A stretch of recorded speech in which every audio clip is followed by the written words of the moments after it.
Hmm?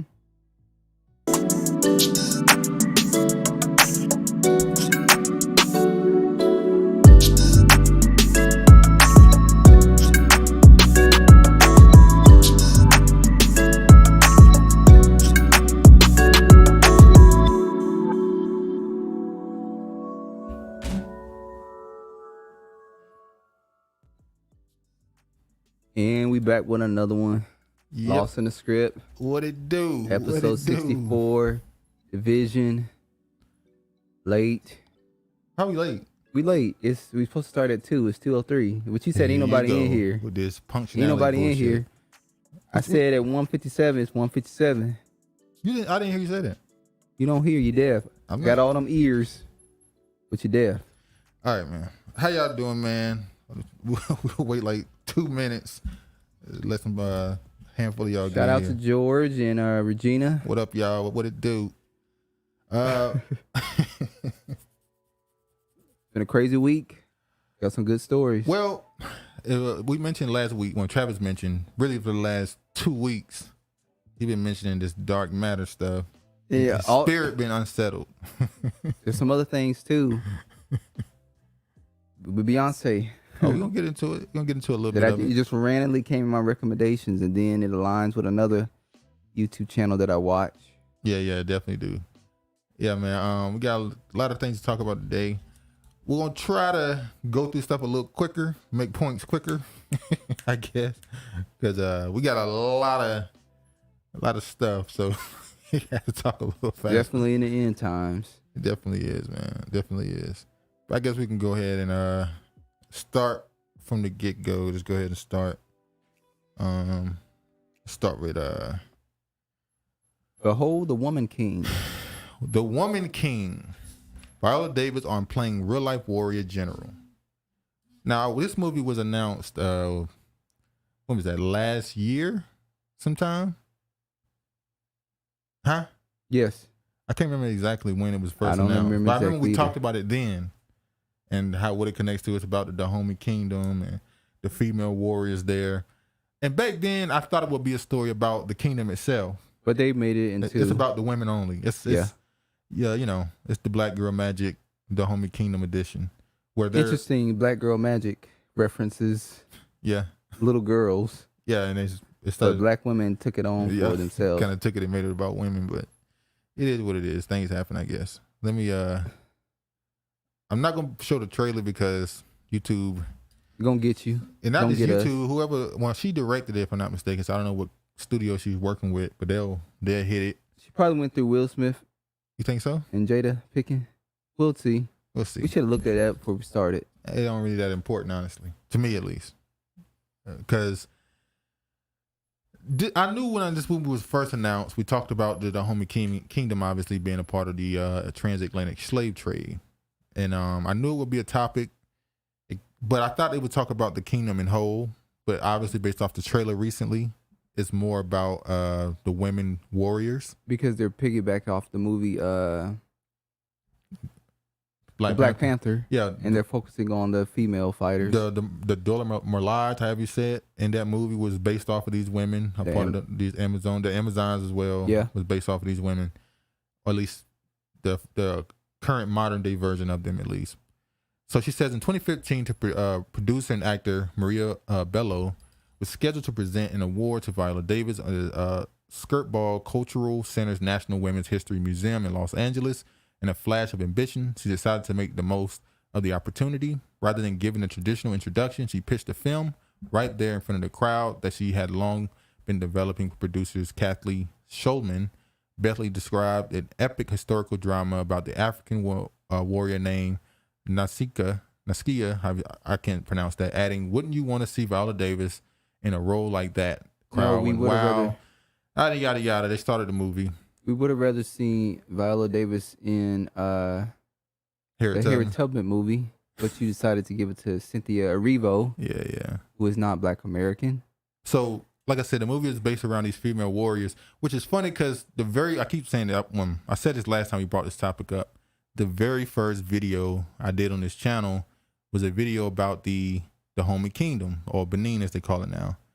And basically the last ship called the Collada. There was a man named Cujo Lewis on that ship, the one who founded Little Africa in Alabama. He was one of the people that told the story that these women are the ones who captured him and put him on the ship, the last ship that left, the last ship of the slave trade, and sent him to America. That would make sense for the powers to be to let a movie be made like this, poking fun at your history. And that's another thing I want to speak about. Whenever they release movies like this, it's always a reason. Now, we know the reason why they release these slave movies is because they want to perpetuate the narrative that black people throughout the history of this country have always been slaves, when that is not the case, at least not all of black people in America. So what do you think is the narrative they want to push this movie? Is it just the black female empowerment angle? Well, we know we're in the age of the mother goddess. Yeah. Every movie that's made is, When we sit around, they're remaking every movie and basing it off of the perspective of the woman. Yeah. I expect to see some division amongst the men and women. I expect to see a little bit of lesbianism. I expect to see some a little bit of interracial. That's another point in the movie. Now, this movie was funded for the most part, if I'm not mistaken, by Viola Davis. Yeah. So a lot of the stuff that's in this movie had to be okayed. So it is kind of funny that when you watch the trailer, you got a movie about a kingdom in West Africa that was a big part of the slave trade, about the female warriors of that kingdom, and we know the history of that kingdom, once again, the slave trade, and they showing a scene, or I don't know how many scenes it is, depicting these women in romantic relationships with the people who would go on to colonize them. You know that for sure? Who? You said there's multiple scenes? I said I don't know. Okay. I'm sure there's some scenes, but they're going to make it into the women were trying to, trick them, manipulate them, and that's why they were using their bodies to seduce them in a, war. Yeah. But when I see that movie, obviously one of the bigger things coming up right now in the political sphere is the separation of ethnicities, I guess you would say, amongst black people. Amongst tribes. So, which it has to be done in order to realize who you are, and then we'll come back together, but there has to be a separation right now. Yeah. Well, this right here are the writers. Hold on, if it loads. All right. These are the writers here. And I'm not surprised. Of course, one of them was a white woman. Yeah. A liberal, probably Jewish. Yeah, I'm not surprised at all. She's probably a Sephardic Jew, this lady right here.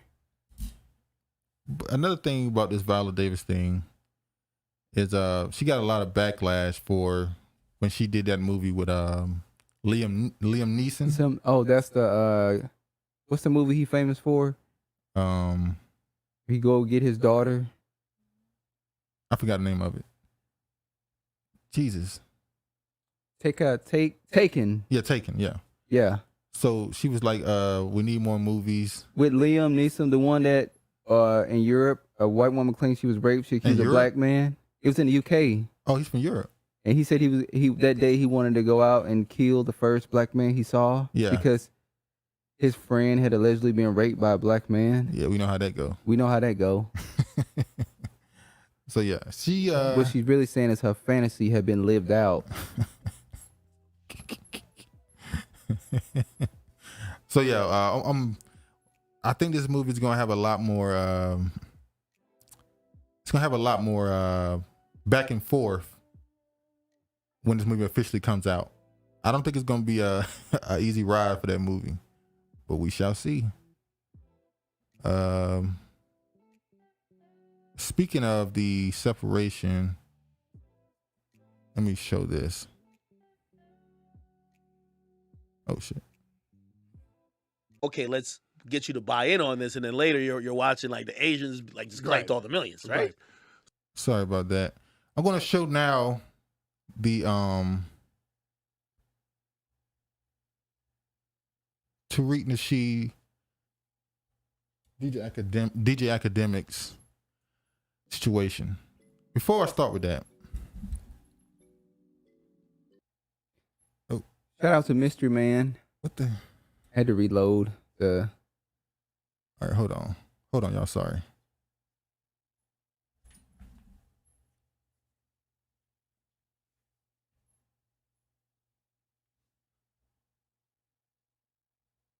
All right, got it. Now I got it. So Tariq Nasheed went on DJ Akademiks podcast called Off the Record. Because DJ Akademiks had Candace Owens on his show, and they spoke about the difference between the black immigrant and the black American. He spoke about FBA, which is growing more prominent the last couple months. Yeah. It's kind of became the forefront of the discussion, which is unfortunate. It's become the forefront of the discussion when it comes to when you talk about the separation of ethnicities or reparations in America. But yeah, I'm gonna show this clip of DJ Akademiks and Tariq Nasheed's discussing on his podcast. Let me just plantation. And then later you're watching like the Asians like just collect all the millions, right? So reparations, they got to do reparations specifically for foundational black Americans. How do they tell who's foundational? That's what we're doing out here in California. They have a reparations committee that we've been on their bumper, and we made sure that they made it lineage based, because there were people trying to make it race based so they can just give it to any black person who was harmed by racism. That's very dangerous, because if you do that, you allow other immigrant groups to come in. So now Hispanics can say, well, I was harmed by racism, I need to get in on that too. You got to make it lineage based. Let me ask you a question. So two people who one came from Trinidad, one came from Haiti. Mm-hmm. They've been here since the 90s. They had a kid. The kid's now 30. Mm-hmm. The kid says, all I know is here. Mm-hmm. I need some of that reparation money. No, because he's not a descendant of slaves in America. He's not a foundational black American. The Foundational Black American Reparations claim is a specific claim about slavery. See, this is not a claim about racism, okay? If we want to have a reparations thing about racism, that's a whole different claim. We're talking about something that happened to a specific group of people. We were enslaved in this country and we were never compensated for it. We need that group compensated. You can tell who's a foundational black American. You go back to the 1870 census. If you can trace your lineage back to that census, you're a foundational black American. Also, you have to be classified as black for the last 10 years. That's another thing too, because white people will try to say, well, hell, look at, I got a grandpa, a great grandfather who was a slave, and they're white now. You know what I'm saying? They've been trying to pull that type of game. No, your ass gonna sit down somewhere. Yeah. So you're making sure there's nobody's gonna come in finesse. None of that. No finesse. No Rachel Dolezals, no Justin Timberlakes, and none of that fake shit. So yeah, you have to be classified as black. I wanted to go further. You have to have Negro, black, or colored on your birth certificate. I wanted to go there. I saw somewhere that they said that on the birth certificates now, they're taking the word black and nigger off and putting African. Which is messed up. So I don't know if that's a thing they're doing now for kids, for black kids born now. They're just putting African on there, or if that's, I don't know, if you have to ask for that or something. Well, why would they do that? Seems like they're doing that to try to combat the whole the reparation thing. So the kids that's coming up now, instead of them having Negro, black, they'll have African. So you're of African descent. You're not of black or colored or Negro. Yeah, they slick with it. They slick. Yeah. But wait, you do know, like, within, the black community, there's been a lot of culture mixing and a lot of, mixing. Like, for example, you might have somebody who's a foundational black American who then had three kids with three women, and one might be from the islands, one might be, from Africa, whatever. Like, who cares? You know what I mean? But how do you figure out who to really give if do they have to be of pure blood at that point? No. So if you can trace one parent back to a plantation, you're good. That's all you have to do, even if it's one person, your mom or whatever, and you got white people are definitely gonna get that shit in. No, hell no, because you got to still be classified as black. You got to be classified as black still. You have to be classified as black now. Rachel, but on your birth certificate, Rachel Dolezal ain't black on her birth certificate. That's I don't think that type of stuff you have to worry about. He went on to say he believes the number. We heard that number before, 20 trillion, land and such. The typical talking points you hear in this discussion. But I do want to show this too. They had a bit of a disagreement on the idea of the success of not non-FBA or ADOS or freedmen or whatever term you want to use being more successful than, the immigrants being more successful. And he disputed that by making a great point that I've made myself. Next up said reparation has to be global. I realized black families were sold to America, Cuba, or Mexico. I'm from Louisiana, but I got family in all those places. Well, do you think that the reparations should come from one government or multiple? That'd be a question I would ask you. Should America pay reparations to all those I mean, that's what you're saying? Are you saying that every Western nation that, you know, went into these different places pay, or are you saying that America should pay for? I think this may be what he's saying. He may be saying that Western America, Western culture in general, all the countries, and I agree with that. In one big bulk. I agree with that, but I don't agree with the fact that America should solely be held to pay reparations to global. Well, yeah, you want every country. So we have to ask another question. The black people that sold black people, should they have to pay reparations to those people that sold people? You mean the Dahomey Kingdom? The Dahomey Kingdom. Juan Benin. You know, Africans are still selling Africans to this day, by the way. Well, and what's that country? Somali. Yeah, Somali. It's another country that Hillary Clinton helped take down. Is it Libya? Or is it Liberia or Libya? One of those? Yeah. Has a whole slave economy now with Arabs enslaving the Africans. So, and in Arabia, a couple of countries in Arabian countries, Arabia, I don't know if it's Saudi Arabia or Afghanistan, one of those, where they have slave trafficking. Yeah. So, yeah. But that's a good point. But I think if it should be, if you think that way, maybe it should be one case by the black collective, but against separate governments. No, I think that you have to go in and individually do it based on where you're at. It'd be at the same time, but it's a separate governments though. All right, let me show the Mystery Man said Morocco. Yeah, it's still Morocco too. Morocco as well. Which is funny because isn't that where French Montana is from? And Now I know on the continent, Africans do not see Moroccans as African. They call them Arabs. Northern Africans don't. It's not even just the African content that sees that. Africans. I'm making a point because Arabs. A lot of people outside of Africa would say French Montana. He's from the continent of Africa. He's by definition African. That's just to give them some credibility. Yeah. So he could say they nigga. Need some credibility. So he could say nigga, and people could say he's from Africa. It's sad. Yeah. If you send a select group of people anywhere that you've cherry picked, you're saying who has money, that's what I'm saying. If you send a small group of people anywhere, on average, they're going to appear to do better if you crunch the numbers a certain way. But that's just not true that you're doing better over here. What would explain that? If you say it's the family structure, then why are you not doing better in your homeland? That's a cut. Well, yeah, she got real right there. She got real right there. Well, you know, they're going to say, well, we don't do so well because we don't have the opportunities there to do well. Well, you have to create those opportunities for yourself. Here's what I'll say. I understand the pressures, especially from America, on a country like Haiti, Jamaica, where they put sanctions on them and try their hardest to make sure their economy can't grow. But if you have such a strong culture and such a strong family structure, then you will be able to build something and give opportunities to your lineage. You know, Haiti had my heart. All of them still got it. I'm sorry. I can't agree with you on this, man. We always come Haiti disagree. had me. I said, that's the one there's a country out of the black diaspora I know. that outside of America, I got y'all. But Haiti been doing some foul shit. Or is it Haiti or it has been a few people? It's Haiti. So you're going to judge the whole nation. That's what the Most High does. He judges the whole nation. All right.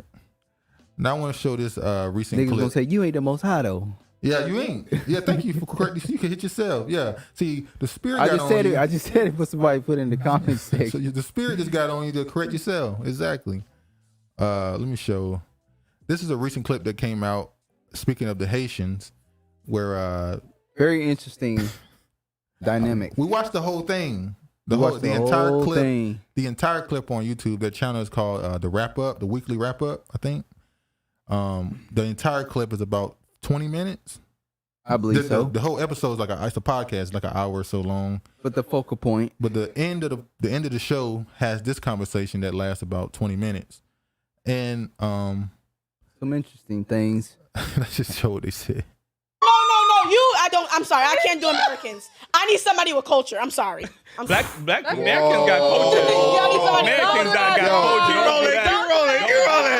I need somebody with some culture. Americans don't have culture. Y'all got culture? We got the culture. We are the culture. Who the culture? We are the culture. Globally, they know about Black Americans. No, hold on. We not Globally, they know about Black Americans. But you gotta remember 1804, baby. I'm the one that won my American. We're not gonna use the word American.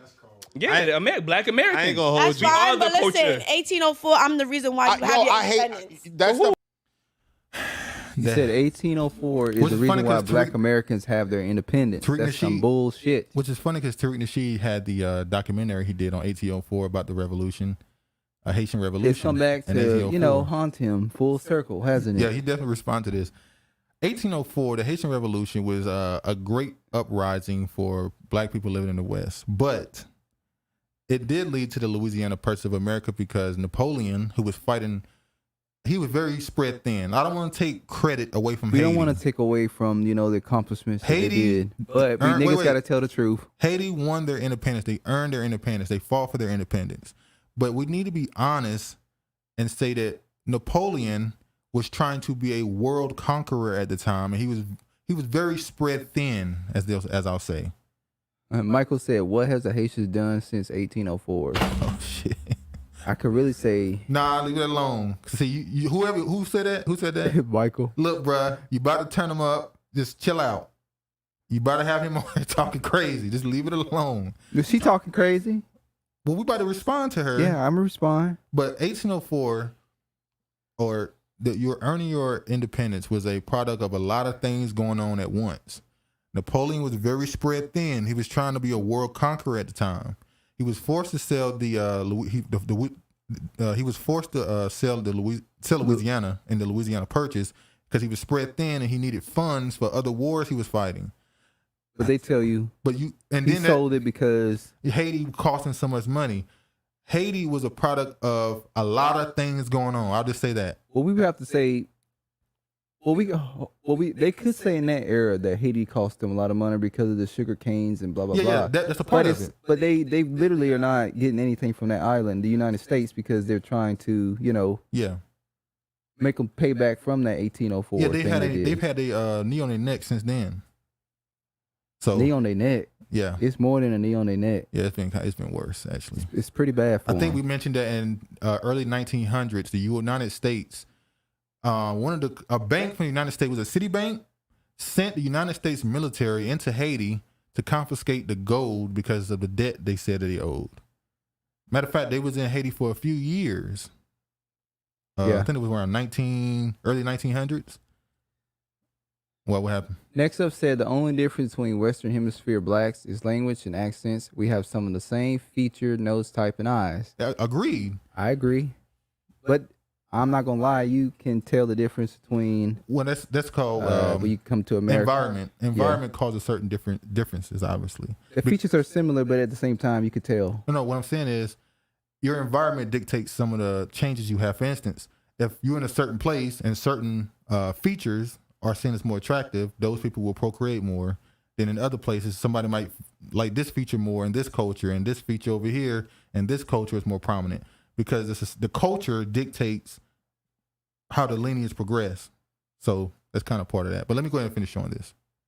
The part I hate about Haitians was the first free independent country, first black free independent. That don't got nothing to do with America. That's nice. I'm just letting you know the reason why y'all have y'all independence. Y'all coming over here because of us, because of the Oh, now hold on. She said Black Americans earned their independence because of the Haiti Revolution. As I was saying, because of the Louisiana Purchase, slavery actually expanded past the Mississippi River. Because and we were having slave revolts before 1804. Yeah, you had the trace it all the way back to in the 1500s. Yeah, 1523. You had a couple slave rebellions. Obviously, I think it was 1783. That was the one that happened in South Carolina that has a memorial for it. So this is just not right. This is incorrect. This is not true. George said environment, genetics, engineering by region. That's a good way to put it. Yeah, basically. Next up, Louisiana, you see more blacks go down south. That's true. Oh, definitely. But Matt, we were talking about We haven't, the down south movement. What's his name? Freeman, Be the Power. Be the Power YouTube page. Yeah, he was talking about this. Black people going down south to shift their political power. Yeah, because that's where we have the most black people, and But I'm worried about them coming down south. No, I'm not. I actually seeing this made me more. Well, at the end of the video, we find out that. Oh, hold on, we're gonna get to that. But the one in particular, seeing this made me realize it's not as many New Yorkers that have a certain mindset that we thought. And seeing this almost like, and let me know that there are a lot of New Yorkers who say they're African American and they're not African American. Yeah, they are African American in a sense that they descend from Africans, but they're not African American in a sense of they were here during slavery. They can't trace their lineage back to 1870 slavery. census, like That's why it's Truth like said. we have to let go of that title, which most of us don't call ourselves African American. No, we only call black. ourselves black. We don't even call ourselves Black American. It's black. And some people say, well, that's not a good thing to just label yourself as I agree. black. It's not. Well, see, here's the thing. This is where it gets kind of a lot of things happen. I don't believe we are black. I believe we have an actual lineage, but it's up to other people to find that out on their own. Because some people get scared when you start talking Yeah, about when you start talking about the it real turns them off. history, they go, so black. Which I can't blame them. I can't blame based on what what you see. some of these YouTube streets put out here. You can't. So when you call yourself certain names, other people use that same title, and now you identify with them, but that ain't what you believe. All put in the same box. And you don't too. believe everything they say. So yeah. Because of the hard work that black First Americans of all, did. you know Haiti is like in debt for 1 trillion years because You know they've been why? paying? Because the French owe us how much? So y'all got No, your y'all independence been for what? paying. What? Wait, when you say Haiti's the reason Americans got their independence, what do you mean by that? How they gonna cook me for that? What do you Learn mean by your that? history. Y'all gotta cut that We out. won. African Americans are free? I'm not saying that we set the revolution. The reason we were the first independent free country. Ain't nobody give a fuck about y'all, bro. By Look at him paying- pointing. Look No, at no. him pointing. No. Are you crazy? No, but by paying Britain, what? I'm talking about we set the thing. We the one that set it. 1804. We was the first free y'all have- independent Caribbean country. I'm not gonna go in depth with Are you that, but crazy? y'all have. But what that got to do with America? African Americans, though. We said it, and then y'all followed. Y'all said it for yourselves, not for We no said black it, and then y'all Americans. followed. And we set the stage for y'all immigrants to come over here and profit off of America. You saying that? And you're mad that we came to. Oh, No, it's a I'm not profit? mad. I'm not I mad. don't- I'm don't telling you hate what black. nobody's hustle. I'm telling you what black culture provided for you and your family.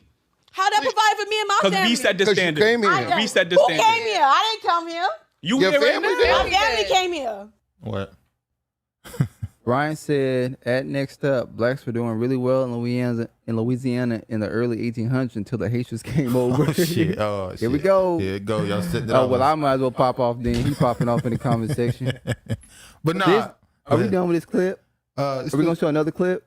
This clip here? Yeah. Well, there's a couple seconds left. Let me just play it. It's your hand now. And they made their money and they went right back to Haiti.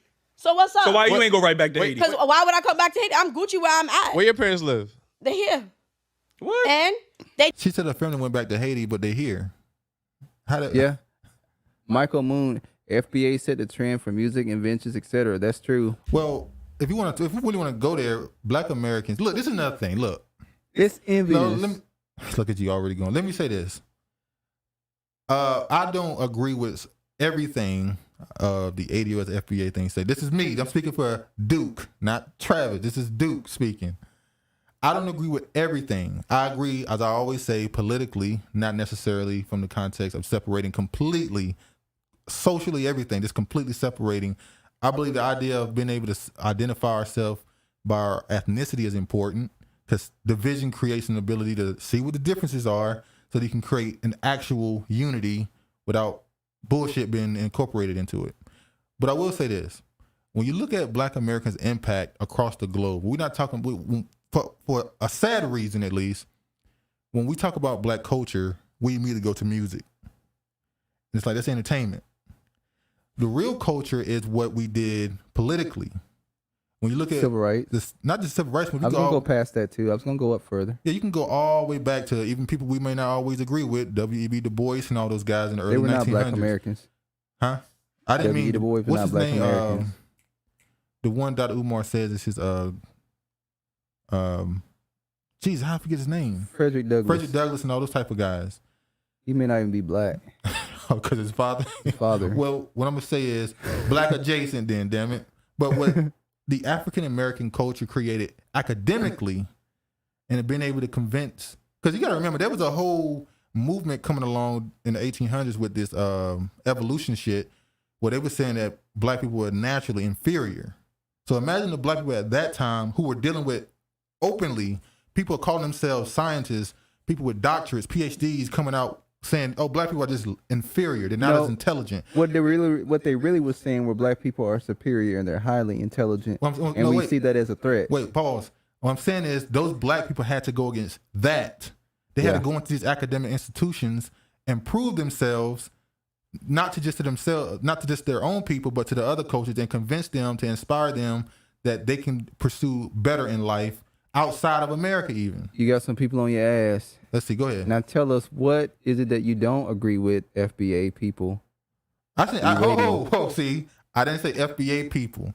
I said when you hear the discussion around it. What you don't agree with? I don't agree that we should completely look at them as a different race. And this is really what you said. You want me to? Well, we've had this conversation like 10 times. It almost came to blows. No, you almost came to blows with me. I was going to just let you swing and sue. I was going to sue. I said that they don't identify themselves as black. They identify themselves as Jamaican, Haitian, Trinidadian. So no, I don't think we should call them black. I said in the time and era that we're in, we need to focus on black people of the Americas, specifically North America. I can agree with that, but listen, when I asked you what the definition, I said, what is black? I said they're not black. Hold on. I said, is black a nationality? Wait, just let me finish. I said, is black an ethnicity, a nationality, or a race? I said it's all three for us, but not for them. So when you say that black is a race, and then you say, but they're not black. Because they don't identify themselves as black, so why would we label that on them? But you're saying black is a race. I understand. Because that's what we have chose to identify ourselves as. I know. You're saying it's an ethnicity and a nationality as well. But why would we give somebody a title that they don't identify as? Just let me get it all. Let me get this all. I understand you're saying it's an ethnicity and a nationality, black American, or at least American black. But when you say it's a race also, and you say that only American blacks are this race, you're saying you're a different race from the other black people. No, what I'm saying is I'm not going to put a title or identify somebody as something that they don't want to be labeled as. I hear your point clearly. I understand you're saying they're not the same ethnicity. I get it. Nationality, I get it. You're also saying they're a different race. I don't agree with that. George said, I'm about my reparations, but I'm not sharing with just anyone with black skin. That's right, George. Why y'all acting like I'm agreeing? I'm not saying that, bruh. I'm saying culturally we're different. We can have differences politically. We can understand that you need to separate our ethnicities to understand the true differences. But I'm saying that we can't consider them a different race. Shanika 360 Jackson said they are black when they get here. That's true. That's what America puts on them. I'm not disagreeing. I'm saying, are they a different race? According to, by the way, y'all in the comments, this is not stuff that FBA ADOS stuff is saying. This is Travis. He's made this point that there's FBA people in the comment section that agree with me. No. Don't try to drag them into your argument. Yeah, they agree with me. Months ago, I asked you what FBA people saying this months ago. Travis. I'm saying no. I'm saying my original response is what you started with. You was making an argument they are a different race. Basically, you weren't saying they're a different race, but when you say they're not black. Then you're saying they're a different race because you classify black as a race. I'm saying that I'm not going to label them something that they don't identify as. Let's move on. All right, people getting tired of us talking about this. Okay, I'm sorry. They doing the flow. How's that going right back to Haiti? That ain't going right back to Haiti. On Labor Day, it ain't been on Labor Day. No. I want to point out something right quick. In this clip, this guy here in the yellow, he is Trinidadian, born in America. He calls himself African American, but he's not African American. This guy here is Jamaican and African American. His mother's African American. And the young lady, she's Dominican and Haitian. That's why when she said Caribbean, I said I don't really hear Haitian people classify themselves as Caribbean. They may do it. Yeah. But she said Caribbean. I was like, my antennas were going off when he was saying, you look different. You don't look like the average Haitian woman. She's like, what you mean? She said, well, you Dominican. Yes. She said, well, you Dominican, ain't you? And she said, yeah. I said, that's why she's so spicy and her body's shaped like a box. Oh, and I kept looking at the real Haitian woman over there. Yeah, she like because her body ain't shaped like a damn box. Yeah, she has a figure. But listen, I want to ask y'all a question, y'all in the comments. Answer this question for me. Do y'all ever hear a Jamaican say they want to be called Latino? I've heard this. And you know our minds are so warped that I never even classified them as a Latino, even though they share the same island as the Haitians. Yeah, the Haitians. They share the same island as the Dominican Republic. They're just viewed as West Indians. And they're viewed as like Latinos or Hispanics. When I was growing up, I read and saw Jamaicans and Haitians refer to themselves as Latino. It wasn't until you speaking to the greater perspective of them, they start saying, no, we West Indian. And I remember realizing that West Indian just means black and Latino just means mixture or Hispanic mixture. Then you have the Caribbean, which I always thought was Trinidad and all those places. And you know what's so funny is these people come over here talking about how they don't experience racism and colorism. When you go to the Dominican, Brazil, they have different classifieds as biracial people, maroon, mestizos. They have different. If you black and white, they have a different name for you. Yeah, if your you father's native black, and white, they have a different name for you. If your father's white or Hispanic and your mother's black, you're this. If your father's black and your mother's Hispanic, native, every combination has a different name over there. And then Jamaica. Well, in American census, we found this out that mulatto actually means Native American, Native American and black. Yeah. And I don't think it means the Mongoloid. Yeah, it means Native black American. and black. Or would you consider those people here, those natives here, black? They were dark-skinned people. Now, I know from a biblical standpoint you agree, but on the term of what you define blackness as, are those natives, those black natives, were they actually black? Probably so. Oh, now they black. What, you talking about the Mongoloids? Not the Mongoloids. Who? The ones on the East Coast. There were some West Coast ones too out in Cali. The quote-unquote black ones, the dark-skinned ones. Yeah, they probably were same as us. They just got here a little bit earlier. So they black. Yeah, I would say they're black. But Jamaicans not black. No, they're not black because they don't label themselves as black. What they say? What they say? No. George, I don't agree with Travis on much, but I ride for my bag. LOL. They are a different ethnic group. Michael. But I did hear them say they speak Spanish. I've heard the Haitians say they speak Spanish too. Yeah. Hispaniola, Mystery Man. Next up, it will have to be a DNA test. And Brian said, "Our people been here." I agree with that. Well, see, here's another thing. You got to move on. I know about this last. I think we got one more to say on this, and we'll be done with this. Yeah, the fact of the matter is, still, you had that Trinidadian dude saying that he's African American. He's not African American. That's why I told you in New York, a lot of these and black immigrants majority of them say are they black American, and you find out they're not a black American. Like that dude, what's his name? Who? The YouTuber. Are we not gonna? Should we not say it? I don't know what you're talking about. The one that used to have people from jail on his channel. We were just talking about him. He said he was black American, but found out he's actually Flip. Queen's Flip is not black American. He said he's Jamaican. Maybe he's half Jamaican. I don't know. And I think he's Indian Jamaican. He's been saying you have a lot of immigrants who are first and second generation saying they're African American, which is true.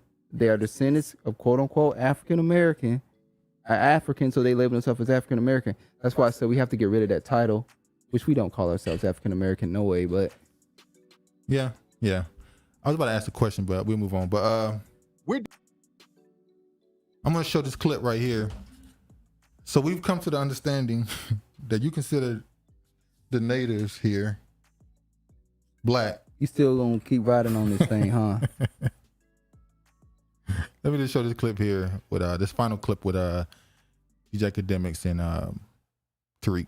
We're doing something positive as foundational Black Americans. Everybody wants credit for it, and we give everybody credit for it.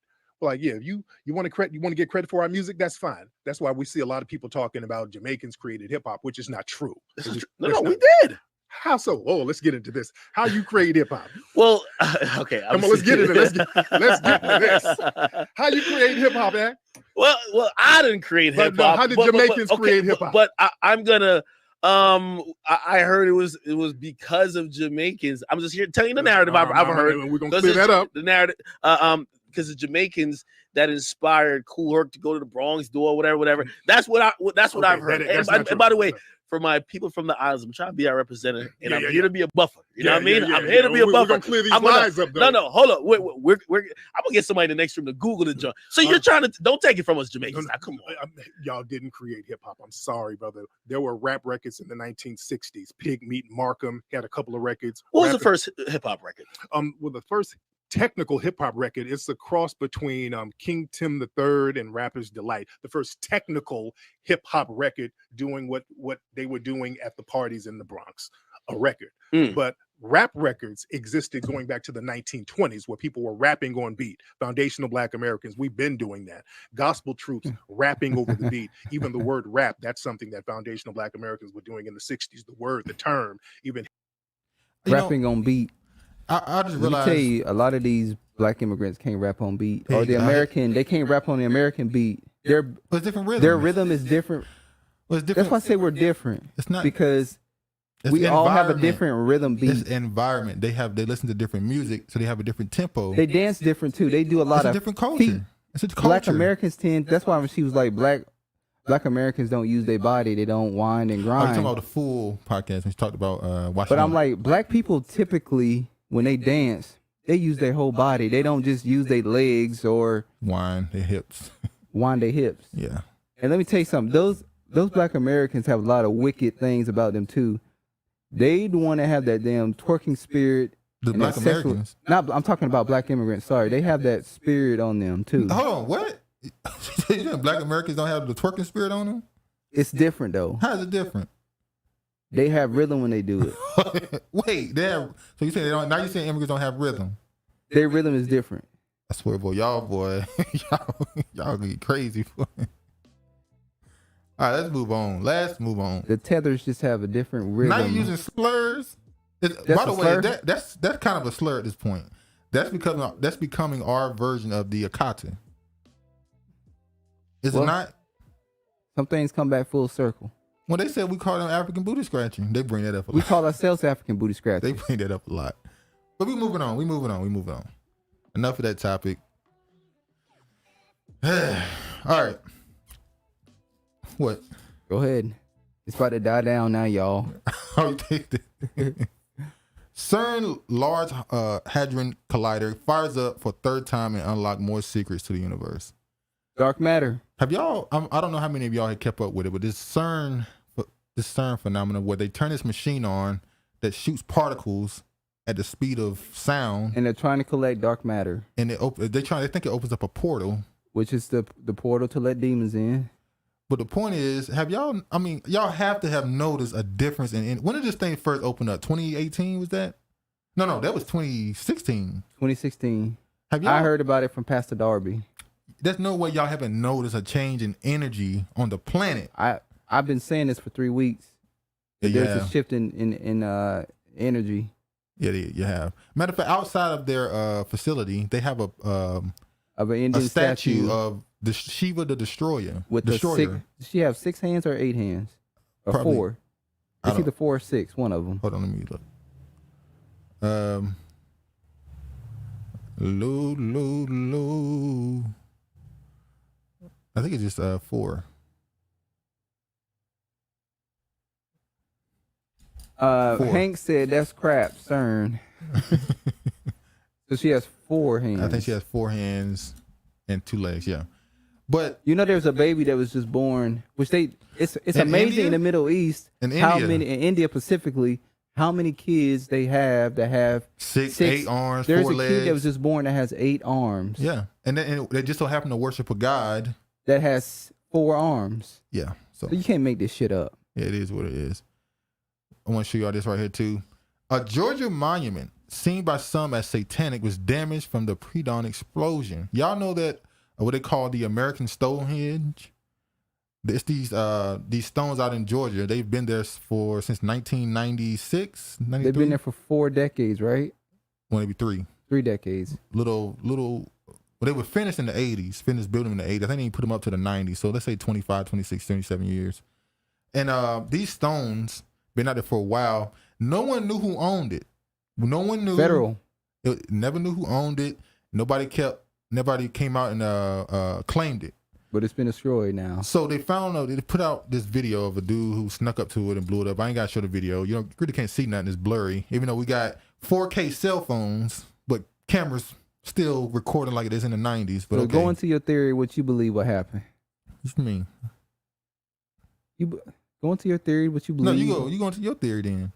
I agree with your theory, which is the federal government sent somebody out there pretending like they trying to blow something up. It's blurry, you can't see. Here it is right here. You see they blew it up. And by the way, these are big stones. It's 19 foot. So it's very thick, very dense. So that means that was a pretty powerful explosion to just crumble this. And now they pretty much probably gonna take it down completely.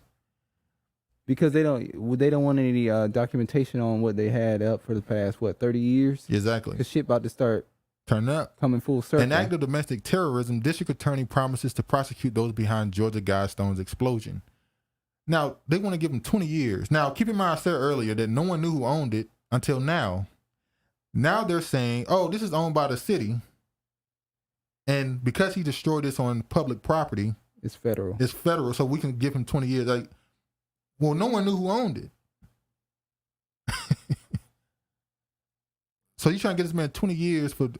He probably thought it was a private, which would have still been a crime. I'm not saying he should have destroyed it. This is fake. It ain't no he thought. The federal government sent this fake thing out there, like you said.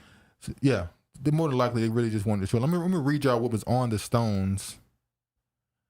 These were the things that was written on the stone. This is the 10 Commandments. It was written in Hebrew, English. I think it was written in a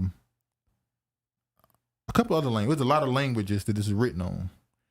The first thing it says, maintain humanity under 500 million in perpetual balance with nature. Which we know they want to depopulate the world. The world. Now we globally. Now we are 8 billion people right now.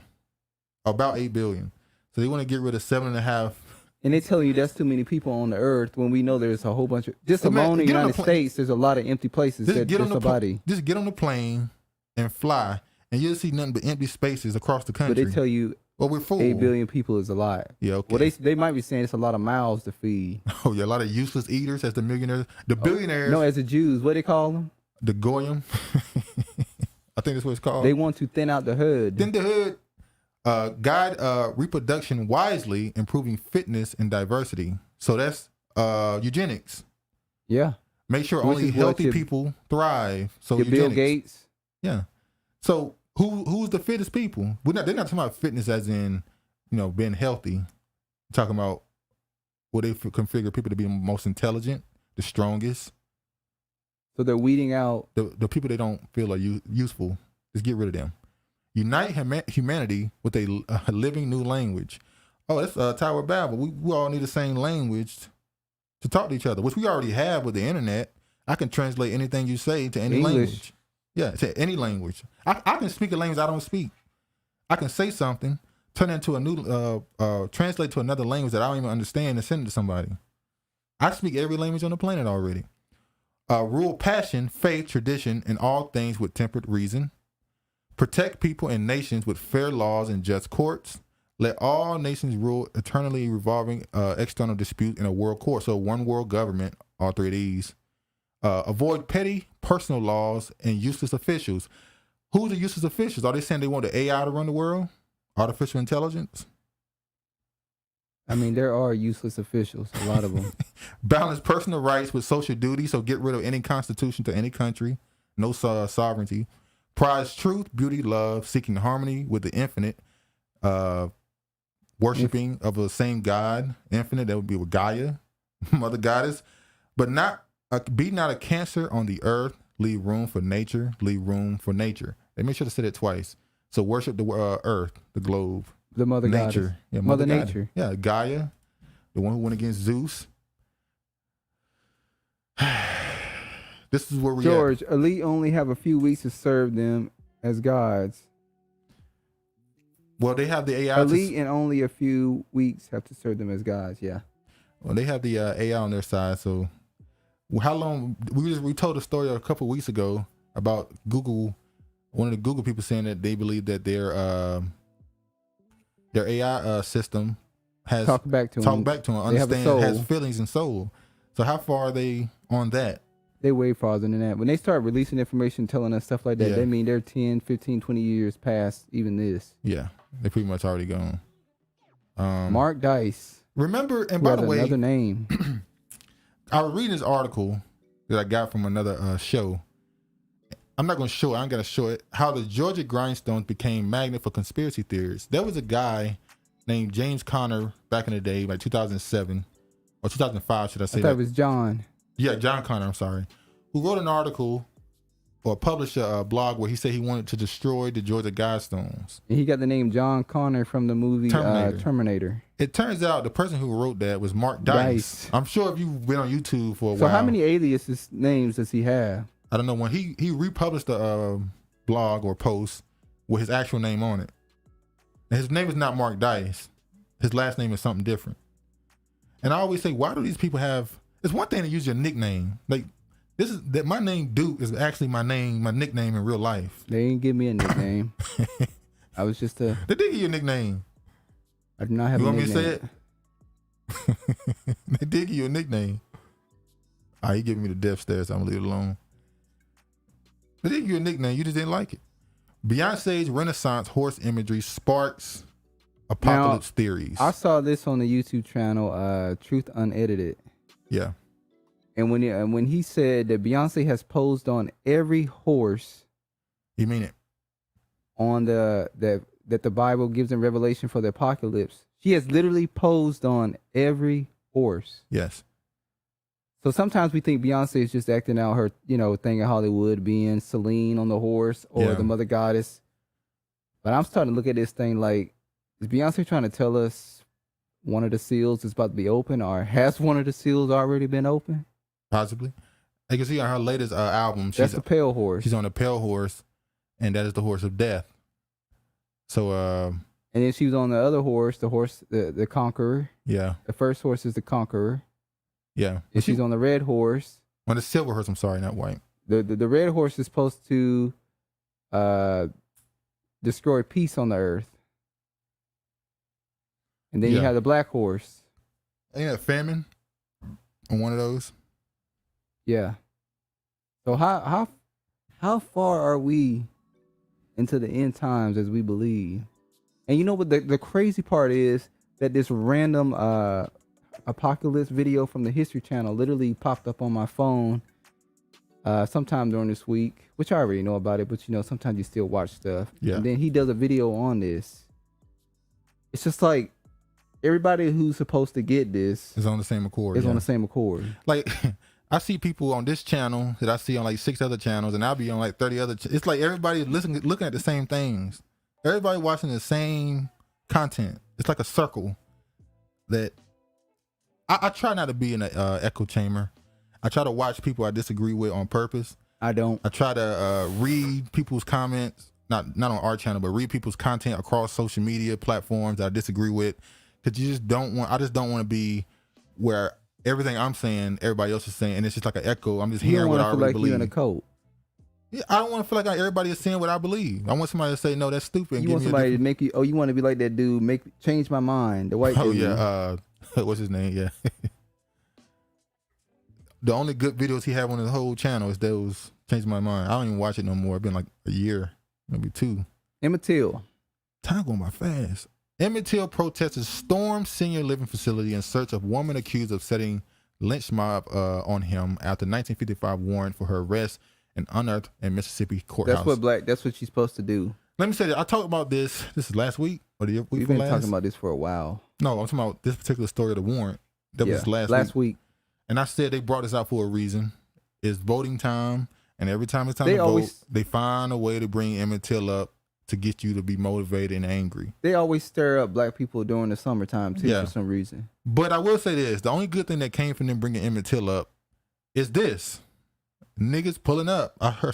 You see people, Black Authority, Tariq, and all them saying it's pull up season. So I was surprised to see that they went to a living facility. They also went to her house, an address they thought was her house, but no one was there. So she's long gone. Yeah, they're saying that they're in hiding. Yeah, she's long gone. She's probably not even in the state of North Carolina no more. Yeah, more than likely not. But I'm gonna show the video here now of the people. The black woman. Yeah. You got a warrant for your arrest. Hold on. Loading slow. I think I just checked this.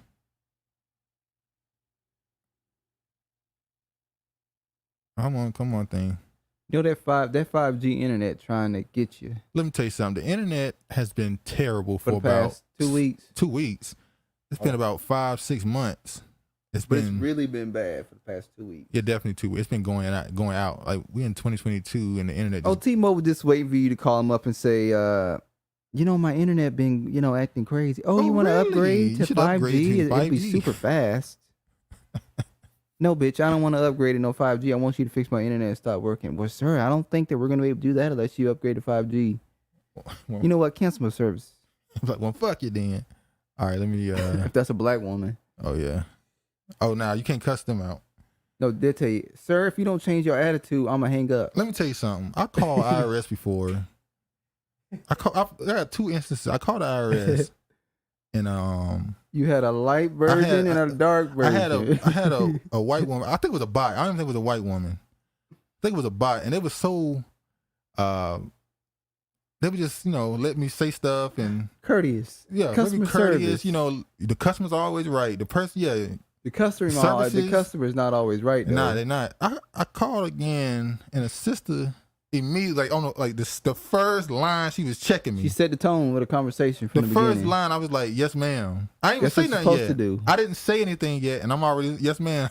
Authority. I'm like, all right man. But anyway, let me just show you real quick. Warrant was found in the killing of Emitt Till in 1955. It was in the basement of a Mississippi courthouse. Today, a group of activists gathered in Raleigh, once again calling for the arrest of Carolyn Bryant Donham. That is the woman at the center of this nearly 70-year-old civil rights case. CBS 17's Brea Hollingsworth is live in Raleigh for us tonight with much more on what this group is asking for. Brea? Yeah, that group showed up to 2 addresses where they believe Carolyn Bryant Donham lives, but they didn't have any luck in finding her.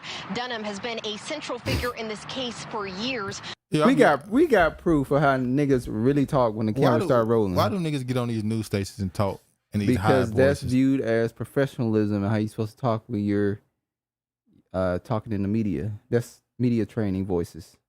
Which has found its way back into the national spotlight. A piece of history recently found in a Mississippi courthouse basement has put new attention on the death of teenager Emitt Till. That history, an unserved warrant for the arrest of Carolyn Bryant Donham. She lied. Carolyn lied. She did what? She lied. She lied on Emitt Till. That's right. And her lies and her conspiring with her husband led to the gruesome death of Emitt Till, whose death was a major spark behind the entire civil rights movement. Today, attorney Malik Shabazz, along with other activists, delivered eviction papers asking Donham to leave the state of North Carolina. Open up the door. Activists say they want her arrested, saying her accusations that Till whistled at her led to his eventual abduction and gruesome murder in Mississippi back in 1955. Carolyn Bryant Donham is a fugitive from justice. Carolyn Bryant Donham has ran and hid and ducked from justice long enough. We want to get this message to her that she has a warrant for her arrest, and we ain't gonna stop until she turn herself in. Look, man, that's right, black woman. That woman ain't turning herself in, but I definitely appreciate the energy. We got a warrant for your arrest. Carolyn, open up the damn door and put some clothes on. Breast down to her knees. Breast down to her knees. All right. Honorable Sienna. So they walk around with the warrant and Pan-African flags. Are we supposed to take this seriously? Exactly. I did say when I saw this, why do they have the red, black, and green flags? Well, they seem like they Muslim. Part of Muslim or they Pan-Africans, one of the two. Man, last name Shabazz. So I thought they were a part of the Muslim crew. Okay, sorry. I thought they were part of the Muslim crew. Maybe so. I don't know. Tamir Rice shooting. Officer Timothy Lowenman resigns from Pennsylvania Police Department after family outcry. So this is the guy, the cop who shot Tamir Rice, went to another precinct, tried to get a job, got hired. People found out his real name because he changed his last name, or he spelled it incorrectly, as the mayor said. And then people found out and said, get him the hell up out of here, and they fired him immediately. So they were trying to sneak him in. So how often do these cops change their name, quote unquote, and get a new job within a year, 2 years? A lot. And you don't hear from them. They just gonna go away, get a job somewhere else. Just like these quote unquote mass shootings, people get arrested for. Then they get charged. Then 3 years later, they sentence them, and then you never hear from them again. Well, they in prison, not supposed to hear from them. You sure they in prison or Big Israel? Oh, Big Israel. They're not in Little Israel. Little Israel is gone. It's Big Israel now. Ed Warden, the attorney for the Rice family, confirmed that with Fox News that Timothy had resigned as a result of the protest that broke out following his hiring announcement. When I say he actually resigned, they didn't fire him. President of Northern Pennsylvania Tinker Boroughs Council, in which the police department is located, also confirmed his resignation Thursday morning on a Cleveland corn. They just do some shit and move along. Nipsey Hussle, Eric Holder found guilty of murder. You can't say nothing negative about Nipsey Hussle, because yeah, you can. Well, on a deeper level, this seemed like some weird shit. The man who killed him just so happened to turn himself into a mental hospital. He was released out of that mental hospital. He was on an MK Ultra training. Yeah, so that's a different level to it. But can I ask the question? Was his death on a 2-dimensional level? Was his death more so because of his involvement in gang life and street code? Was Eric Holder a gang member? Crip, all of them, just like Nipsey, Crip. Why did another Crip kill another Crip? He called him a snitch. The narrative is he called him a snitch. What did he snitch on? Who knows? He called him a snitch. He got mad and went and shot him. Came out and shot him. So did the street codes kill him? According to the official narrative, yeah. Yeah. Street codes it would be the street codes that killed him. Yeah. So a person like Nipsey Hussle, who even when he became more established in the media and got his fame, he still perpetuated this notion that gang life was positive, didn't he? He was pushing this idea of being the Crip that read books. Yeah. So what? You're still pushing the Crip. You're still pushing the gang.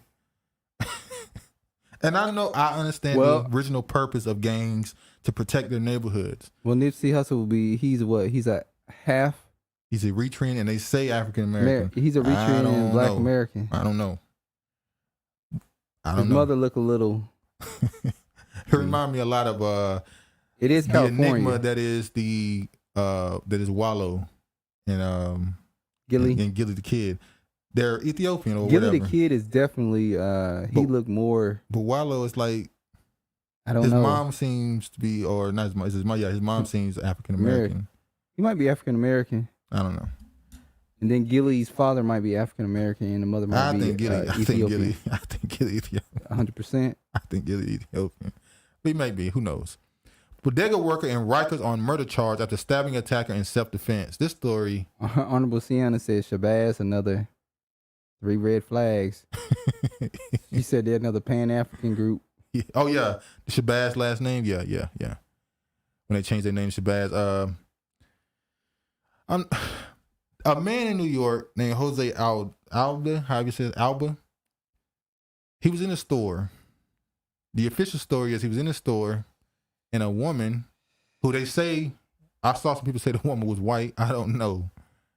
She got into an argument with his baby mama, his girlfriend. I don't know this. I did not prove this, so don't even run with this narrative. Because I was already going to go. Yeah, we're going to go in still. Oh, okay. And this guy here was in the store. The woman had a dispute with him because her EBT card didn't go through. She got in an argument with him. They said she stabbed the man in the shoulder. I don't know with what, because he was sitting down minding his business when the dude came back. So I don't know what kind of stab it was. It didn't go through or something. I don't know. See that dark matter? That's some craziness that you would stab somebody because your EBT card declined. That means you spent it all. Now, she said that he said or did something to her child.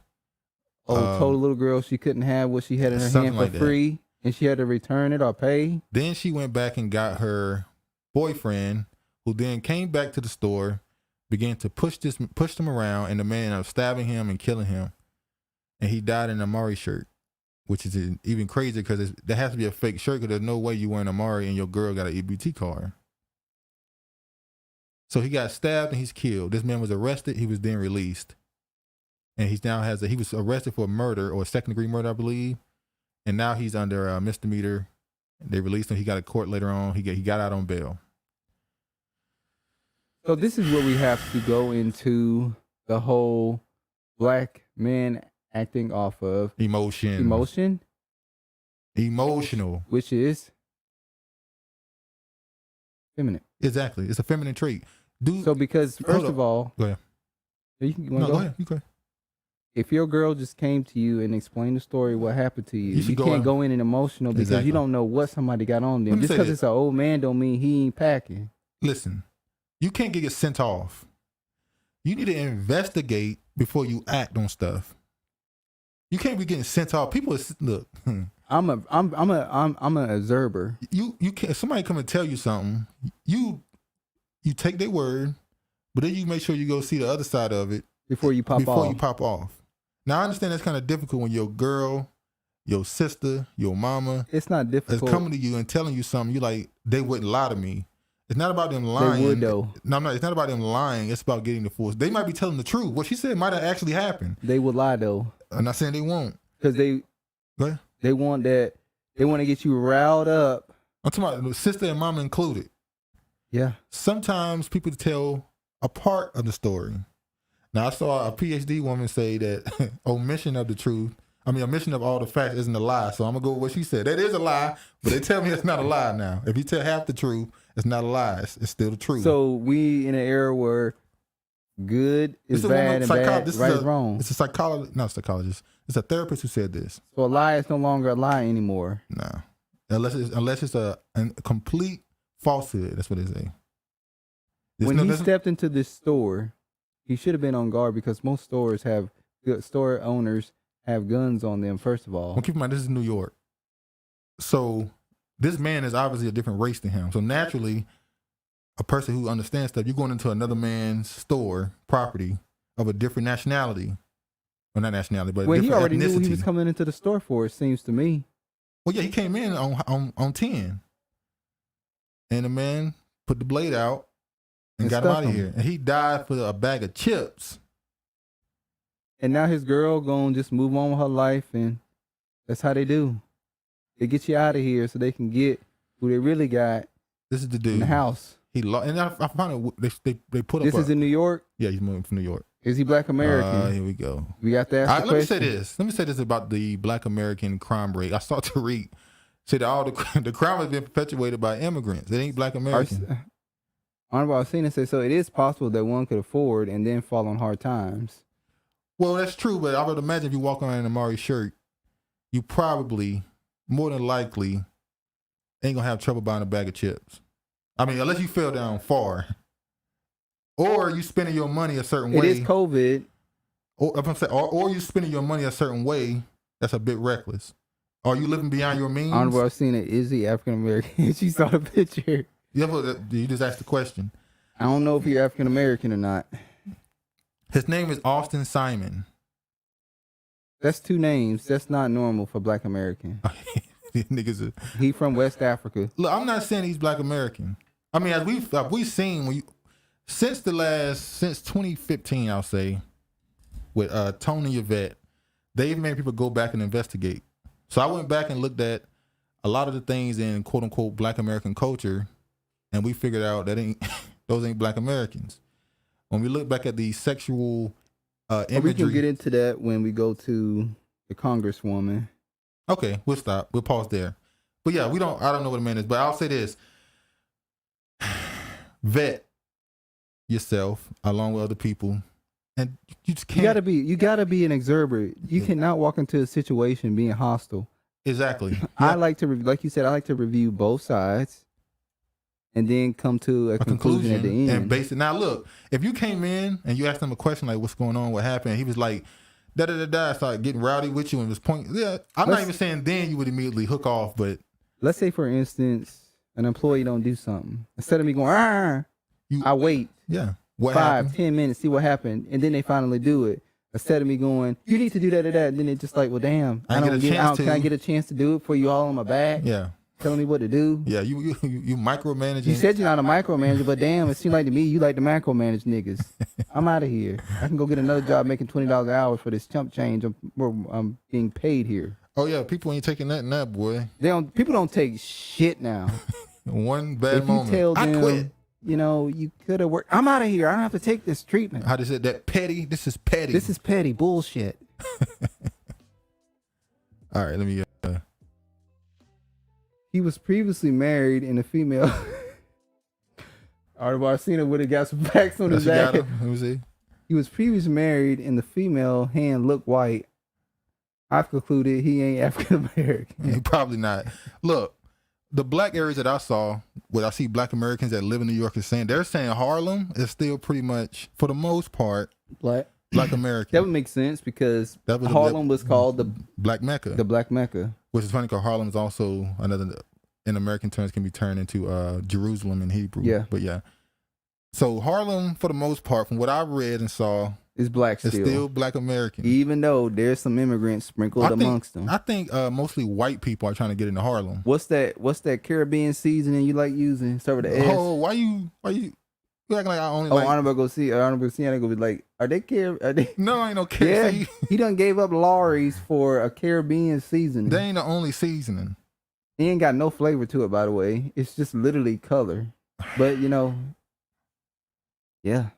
Now you paint niggas out here using Caribbean I'm afraid we might have some Caribbean lineage now that this Negro using. No, so we traced our shit back on both sides. It's 18. I don't know. I'm scared now because one of us don't use Lawry's no more. Who said I don't use? All right. Every nigga got to use Lawry's now. They ain't black American. Oh, now he trying to pretend like he using Lawry's. I don't. Look at the discussion we're having right now. It's silly. This is silliness. I ain't seen you use Lawry in about 3 months. All right. Former police chief calls the police purge at national level after Jayland Walker shooting death. Unarmed black man Jayland Walker being killed by Ohio police who fired 90 rounds at 25-year-old a few days before a law enforcement official took to the White Highland Park mass shooter into custody alive demonstrates the racism and policing is real and must be addressed, experts tell Joy Reid. The FBI. So we know Joy Reid. Joy Reid is still around. We reported. Oh, the lady with the bad wig.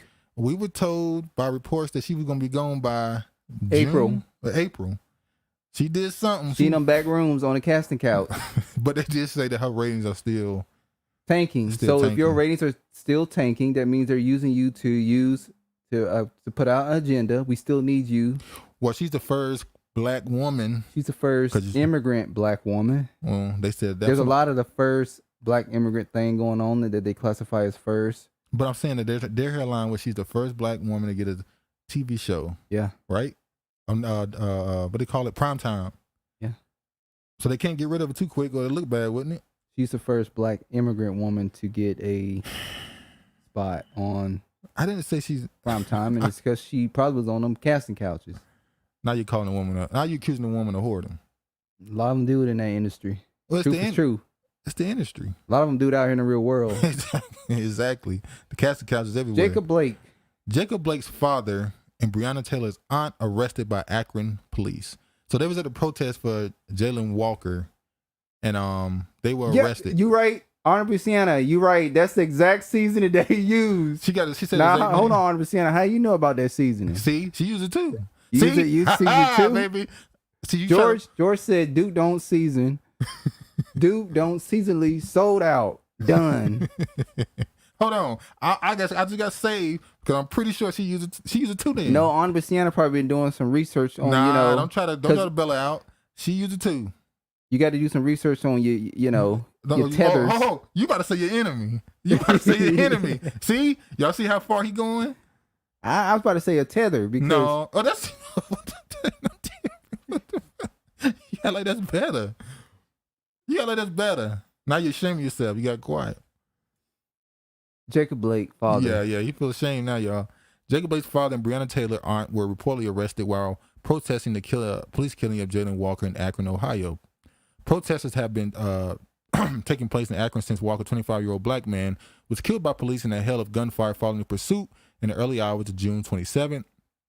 Police later confirmed Walker was unarmed and released a footage of the shooting, feeling further outrage. what I say. Oh, she said my aunt used that seasoning for Spanish rice. This is how, although we keep getting off subject, this is how he started using the seasoning. We went back to North Carolina. Yeah. And our cousin had a immigrant living with him. He was from he's from one of those islands. He's from Virgin, is it Virgin Islands? He's from the Virgin Islands or Bahamas one. And in their cupboard, they had that seasoning. Now, my cousin's wife said, I don't use that shit. It's nasty. But our cousin, because she's our cousin through marriage, yeah, he actually started using that because he had a tether living with him. See Bro, how when they come over here, how they influence you gonna keep using that word? And ever since we came from North Carolina, this Negro been using that seasoning on his food. I don't use it. No, my favorite seasoning was that other seasoning that had 150 spices in it. Oh, that's white people seasoning too. That herb shit. So now you're accusing me of being. Why ain't seasoning just seasoning?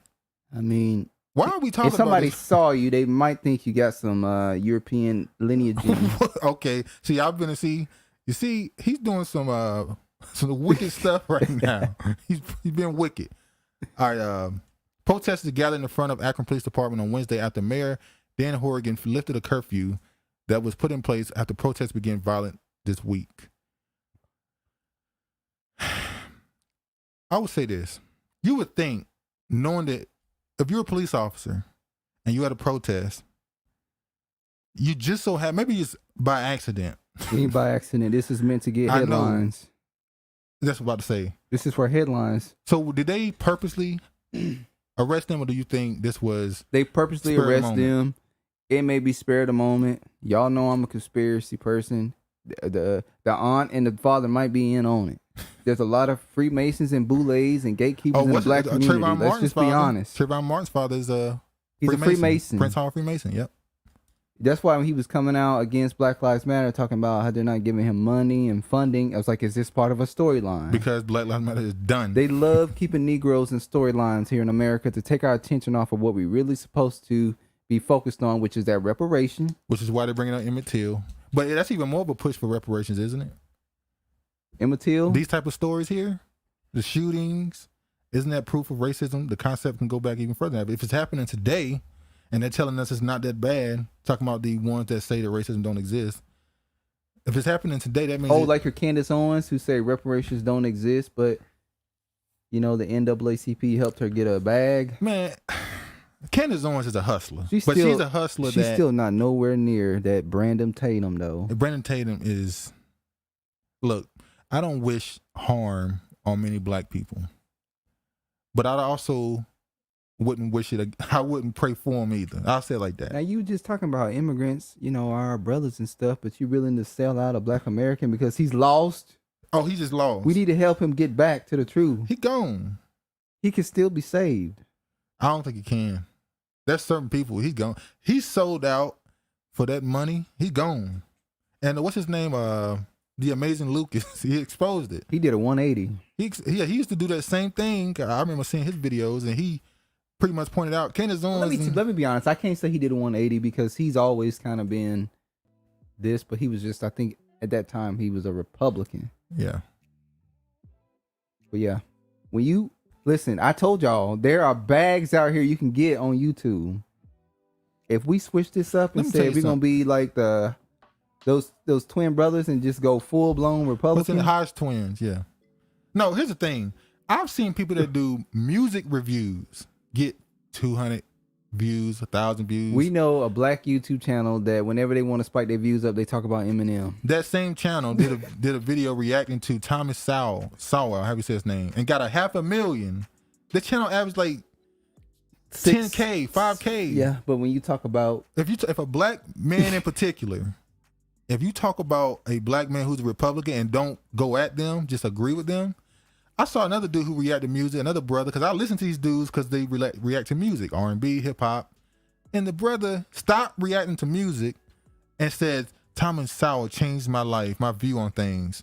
And he reacted to, he get 100,000, 200,000, 300,000 views. That's the hustler in him. And I said, how far can that go? Because now this same dude will be all over platforms, spewing the same stuff, not believing it, but making money. So, hey, look, if you see us upload a video about Thomas Sowell.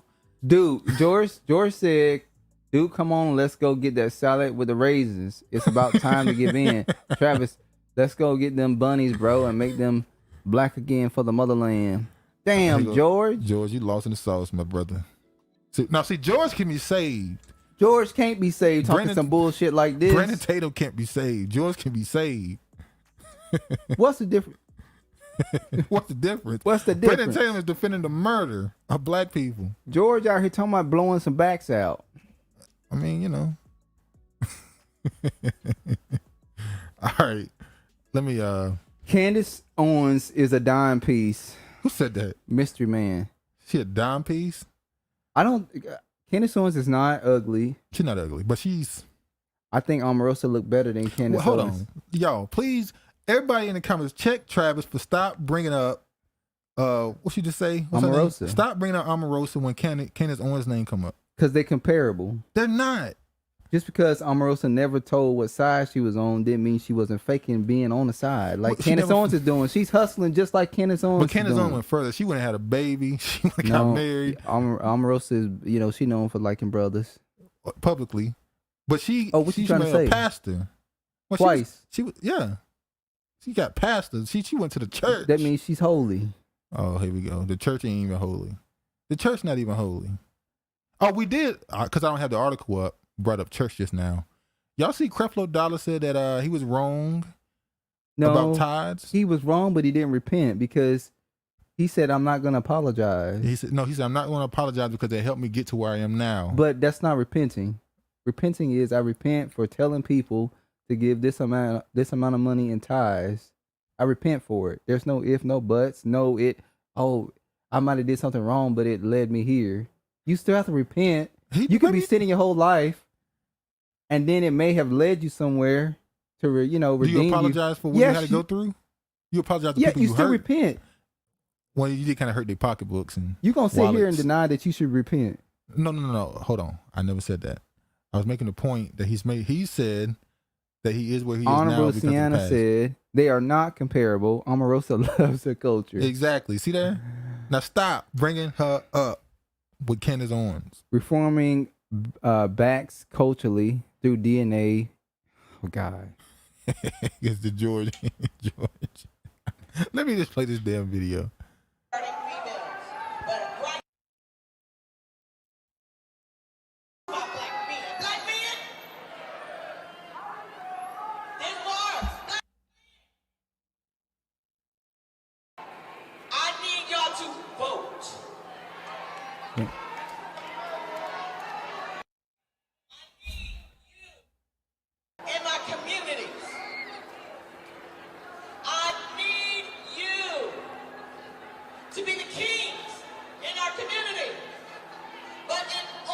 You hear this one right here said?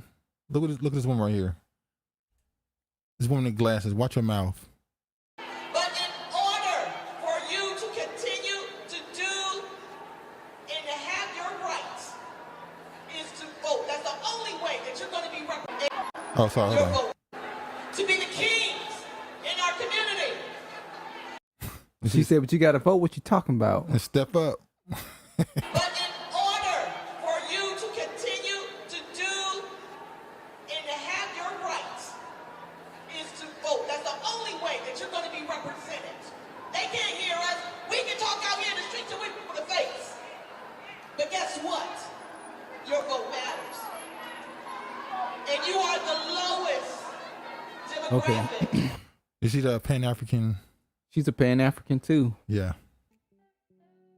We have to ask, is she Black American?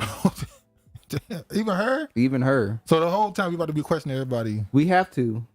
I know this may sound extreme, but we know in these instances that where we've come across these political leaders, these people they put in front of us, they are not Black American. My name is Tracy Pearson. Person. That's a weird. I ain't never heard a Black person named American named Persons. I know Black people named Peoples. Peoples? Yeah. That's different from person. People in person? You think it's totally different names? Totally different names. Well, she's Planned Parenthood. An advocate for Planned Parenthood. So she's that's already a red flag right there that she is a Planned Parenthood advocate. And she's making sure she's telling you to go vote, and it just don't happen. We'll talk about that later with Biden, but yeah. All right, now look at this right here. George. He didn't apologize, and he's not going to change. Once a pimp, always a pimp. True. Well, a lot of Brian, I thought they said black men can't speak for black women. See? Exactly. So I'm glad he said But black women can speak for black men. Here's the thing. I do think when you come to step into the plate, I don't think black men need to vote more to be the leaders of their community. I think there's better ways to lead the community than going to go vote Democrat. And when she said go vote, she's not telling you to vote for actual policies. You want to list some ways? Huh? You want to list some ways that black men can do better? Ahead. Oh, you want me to start off? Yeah. Stop having kids out of wedlock. Go ahead. Okay. I'm glad you said that. Nick Cannon. Yeah, go. Oh, please don't make this comparison. Please don't make this comparison. Is he comparable? No, he's not comparable to Elon Musk, who has more children. No, he's Why? not comparable to because Elon Musk is not going around bragging about how many kids he has. He just did. When? What article? He said, "I'm helping populate the world." Okay, well, that's all you got. Then he's on the same level. Then I that's go back on what I said. It's a bad thing to help populate for white people. No, for white people, yes, it's a bad thing for them to help populate the world. Not Elon Musk, Nick Cannon. Well, it's a bad thing with the women he's choosing to procreate with. So you had no problem with him having kids with multiple women because he has the means to take care of them. Yes, he does have the means to take care of kids. But is he creating broken homes? Yes, he's creating broken homes if he's not willing to have all these women in the same space and raise the children. Well, he said he does be around his kids all the time. Well, in the age that we live in, women don't want to be sister wives. That's changing. Unless we get to that point in the Bible where it says 7 women will hearken to one man. Are we at that point? If you're a millionaire, this society is different for you than a dude who's making $50K a year. It's a little different if you're a millionaire. And I say little, I mean a lot different. Yeah, but yeah, the Nick Cannon. What's the dude name from 85 South Show? Hilarious Miller. Hilarious Miller called him out and said, you can't be talking this. I don't know if it was jokingly because, it's on the show. Comedy Hype is not really, the channel Comedy Hype is not really Comedy Hype. They talk about everything but comedy. Yeah. And with their last 10 videos, y'all can see if you follow that channel, subscribe or watch it, you can see what agenda they're starting to lead into more. Ever since the creator of the channel announced he's not Black American, he showed his real name. His name was, what was his name when he first started? John something? Some African booty scratcher name. That's what it is. Some African booty scratcher name. You African booty scratcher. You see how I called you an African booty scratcher and call him an African booty scratcher? Are you offended? you African descent, aren't you? Niggas would call way worse names in school. Y'all got the easiest thing to be called a African booty scratcher. Niggas got far worse names, far harsher treatment to do to you in school than besides call you an African booty scratcher. Now John Alba, how you say his name, he announced he is the one who run Comedy Hype and he's not Black Honorable American. Sienna said, thank you. Finally someone encouraging African men to vote. They should never walk away from their seats at the table. Is that walking away from your seats at the table by not voting? Well, it depends if you're telling me to vote blindly. What am I voting for? If you're telling me to vote for Democrats, then no, that's not making sure you leading your community. Now, if you're telling me to be at the forefront of any movement to improve our community, then yes, I agree. CCS says Elon Musk has 2 sets of twins and 1 set of triplets. That's why he has so many kids. Are these kids genetically being? Well, yeah. Remember, Elon Musk is part of that group that was. Is he having what's it called? He had contact with Jeffrey Epstein too, as well, didn't he? Or am I wrong? I might be wrong about that. Or is he getting pregnant through? Or he's pregnant these women through labs? Test tube. Are those test tube? Test tube babies. But anyway, let's move on with this. Black man paralyzed with broken neck after police van driver suddenly brake. This is a story of Randy Cox. Now, this was a story that it's just it's a close and shut case. Open and shut case, yeah. they were in the wrong. They didn't have the man strapped down in the back of the seat, and by them slamming on their brakes, they caused him an injury. It's a done case. There's nothing to talk about. Matter of fact, I'll just show the video here that they got. Let me just show this real quick. All right, step right in there. Got it? One leg at a time. One leg at a time. Watch your head. Watch your head, all right?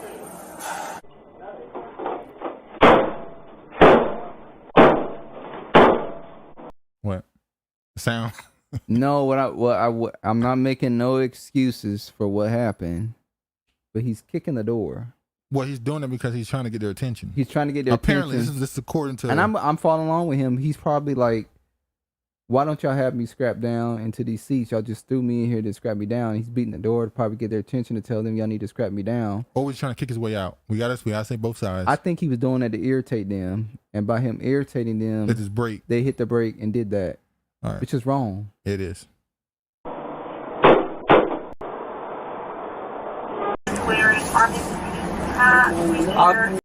What happened? What? Now there's another video that I'm not going to show. When he got out? When he got out and they were telling him, you seem drunk. Did you drink too much? Yep. It's like, this dude wasn't drunk. They said he was drunk. High. They actually drug him into the cell. And just drug him into a cell. They thought that he was playing around like, and I'm sure that does like he's happen. trying to get money. Yeah, people just act like they injured when they're But not. in this case, that was not the case. He was actually paralyzed. Now, they just now did this right here, which you would think, am I crazy? But isn't it okay, I can get a ticket if I'm not wearing a seatbelt. But they're allowed to put you in the back of I can be put in the back of a police van without being buckled down. Although I guess in most states, if you're in the back seat, you don't have to have your seatbelt on, I guess. New Haven police changed policies in wake of Randy Cox injuries. New Haven, the police department Thursday announced a series of policy changes in response to injuries sustained by Richard Randy Cox in the city, man facing paralysis after his treatment while in police custody last month. Mayor Justin Oker and Police Chief Carl Jacobson said the measures underscore the department's intent to change in the wake of the incident. Is it sad that they had to make a damn change rules? Had to tell them you have to buckle people down. You had to tell them this. Honorable Sienna said, did they say black men were registering Republican? Can they lead us back to the Lincoln Party and take it over? That should be the goal. That's not a bad idea. What do you think about a third party? Oh, that's become a thing. We're going to talk about that a little later. We should have a third party. Should they not a third party, like the Once Green again, Party? a police department. Yeah, police department used images of black men holding guns as target practice. Bullet bags. Yeah, I'm thinking that too. Black men are bullet bags. That's what we are. Don't say that. I'm going to beat that. Don't say that on this damn channel. That's what they view us as. We are literally, what's the TV show? That black dude being a superhero and he can take bullets. Oh, I know I said it several times. What's his name? I keep forgetting. Luke Cage. Luke Cage. The Negro's power is that he could take bullets. And his symbol was people wearing a damn sweater with holes in it. That was his symbol. Which is how most black men die. In a hoodie. In a hoodie. Boy Scouts. Did the dude Jayland Walker have on a hoodie? Yeah, I think he did. He had on a when hoodie. He was running, yeah. He had a hoodie on. Boy Scouts discovered the target, some of them pierced with bullet holes while touring a police department headquarters just outside of Detroit. Now, the police chief went on to say, no, there were white ones as well, not just black ones. Can we get the images of the white ones in They ain't show no white ones, but I'm sure. So this was a Boy Scout who went there, On the and controversies. clearly he saw overwhelmingly amounts of black men on the pictures, and that's why he decided to video it. I mean, if he saw the more white images, then why would he just only solely point out the black ones? Unless, once again, they're trying to get you stared up like they normally do. Yeah, let me show the video now. Honorable Sienna said, we don't have time to build a third party. So what party do we lean with? That's a good point. Well, she just said the link should take over the Republican Party and make it the Lincoln Party. Oh, yeah. again. So she's saying go ahead and go with the party that we've already created. Okay. Well, because that's some good history. That party was created through the working class, which was including of black people, in particular black men, who helped found that. It's crazy how the Democrats, that party, has been able to separate themselves from the true history that they represent. So when these white conservatives be running around saying the Democrats are the real racists, they're not wrong, but they both are racist. The Republicans are racist too, but the Democrats were the KKK. They just up front with theirs. Like when the lady said, abortion is going to help the white life. The white life. Yeah, exactly. She didn't make no mistake in what she said. In the same way they want to preserve the white life, they want to use this to destroy black. Let me show this. Controversy centers on the shooting range and reports the police department used paper targets of black men. The discovery made by a Boy Scouts troop touring the station.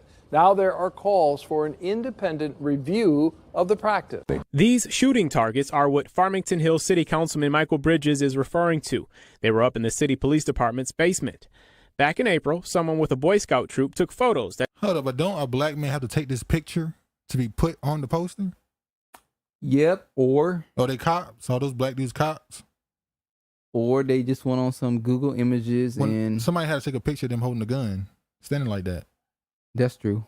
So maybe they volunteered to make themselves a bullet bag. It reminds me a lot of that little boy over in the UK when his mama have him. He went to that clothing brand and they had to put him in a shirt and it said "Coolest Monkey in the Jungle" or something. Like that. And yeah, they were fine with that. Get out of here with that. We don't mind this. This is America. Y'all just doing that foolish American talk. Not everything is racism. So hey, if they willing to take pictures and be up there, then. But that was not a black American that did that. So we don't do that type of foolishness. I'll put the monkey, coolest monkey. We're not gonna put on a shirt that said the coolest monkey in the jungle.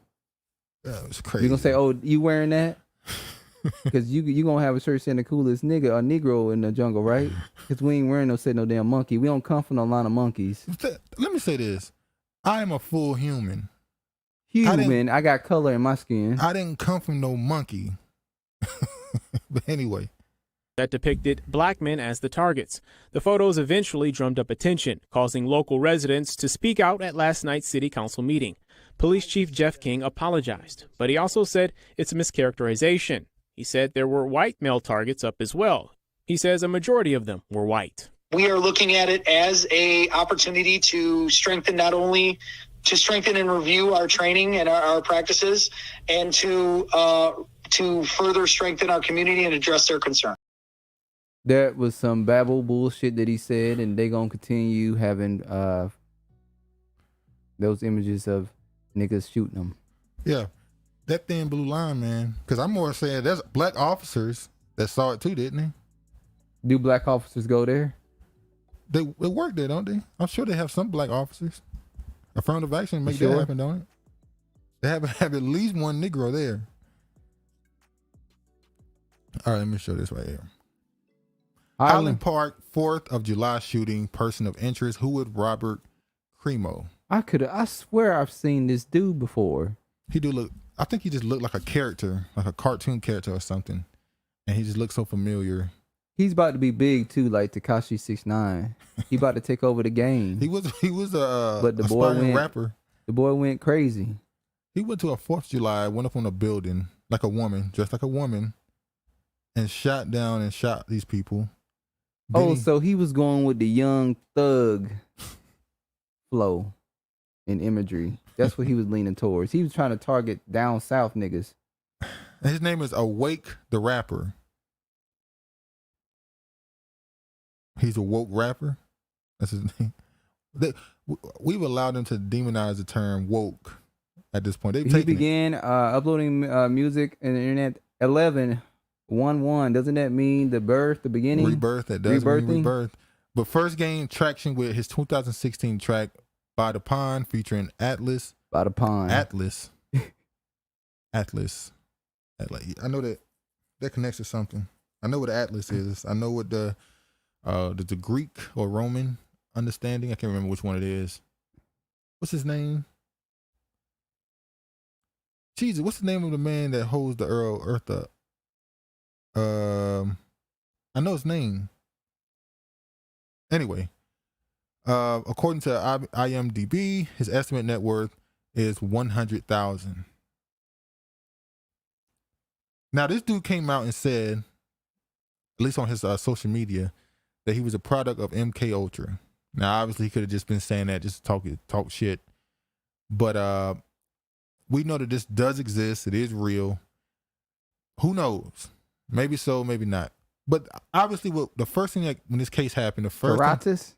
Huh? Is it Taratis? No. The first thing that came up about this case was the comparison to Jayland Walker. He shot people, unlike Jayland Walker. He ran just like Jayland Walker in a car, and yet he was able to walk away with his life. Why do we keep making this comparison? We know why one didn't make it and why one made it. One tends to be of a darker hue. One tends to be of a lighter hue. Are they lighter or are they without? What you mean when you say without? When you say lighter hue, you're making the point they have hue. They have none. They have no color. One is black and one is Caucasian. All right. I said it. There you go. But you're saying hue means that's color. They're not a lighter hue. Well, they do have a slight. Oh, they red. You're right. Yeah, they have color in their skin. They're red. I'm going to show this now. Or should I show this? She got the scepter in her nose. It's a septum ring, as they call it? Yep. All right, let me show this right here. This is the comparison they put out. He's a little bit younger. He allegedly committed a traffic violation. Both attempted to flee. One died, one didn't. Huh? Tariq posted how the awake name and symbol he used in raps is linked to an international hate group. But he called himself Awake the Rapper? I didn't listen. I don't know if you probably can find his music still. I'm sure. I'm sure it's it's still somewhere. Somebody listened to it. You can probably go on Reddit or something and find 25 years old. So you're saying it's not, obviously you shouldn't compare it. One is white, one is not. But that mean we should not say nothing about it? Oh yeah, you can definitely have your opinions and express. Opinion? Yeah. What you gonna do about it? Oh, you calling for war, huh? Huh? What you gonna do about it? Are you gonna do like those people did in North Carolina, go and bang on the doors and tell them to get out of here? Are these sets of these gangs what are they gonna do? What we gonna do? All right. Trevor's calling for violence, y'all. I ain't calling for no violence. This woman He looked said, like John Lennon. He do look like John Lennon. Oh yeah. Might be his grandson. I can't. This woman here said, I can't believe I was in the middle of a mass shooting. I felt safe at this parade of 18 years and today I got hit with a bullet and nothing will change in America. This is ridiculous. Were you in a mass shooting or are you a crisis actor? This woman here said, I am sorry this happened to you and to everyone else there. It's awful and these shootings just keep coming at us. Please register to vote. That's a Democratic that's they go-to. If you haven't already, tell your friends too. Your generation is our last hope. Didn't they just say that in 2020? And 2016? Yep. And 2012? And 2008? Y'all saying the same 1980s, 1990s, 2000s. It's always the last generation. You're the generation that's going to save the world. No, it's not. This shit is done. Was the Patriot Front March in Boston a sign of the new KKK? No. Historian on how the hate group July 2nd pop-up protest does and does not resemble the Klan in the past. The Patriot Front is a sign of this is the Civil War. Exactly. These people are preparing for battle. And now when I say preparing for battle, I mean mentally. They're going out now. They've been doing this since. And the funny part is 2015. they make fun of these people and go, oh, they're out there with their shields. Yeah. They're going back to their old tactics, which is when in war, you have shields and stuff to protect yourself. Well, those symbols also represent the moon, the crescent moon, and what they call the sun wheel. Then they call it. So they worship those items, the Celtic beliefs, and it also obviously represent white supremacist stuff.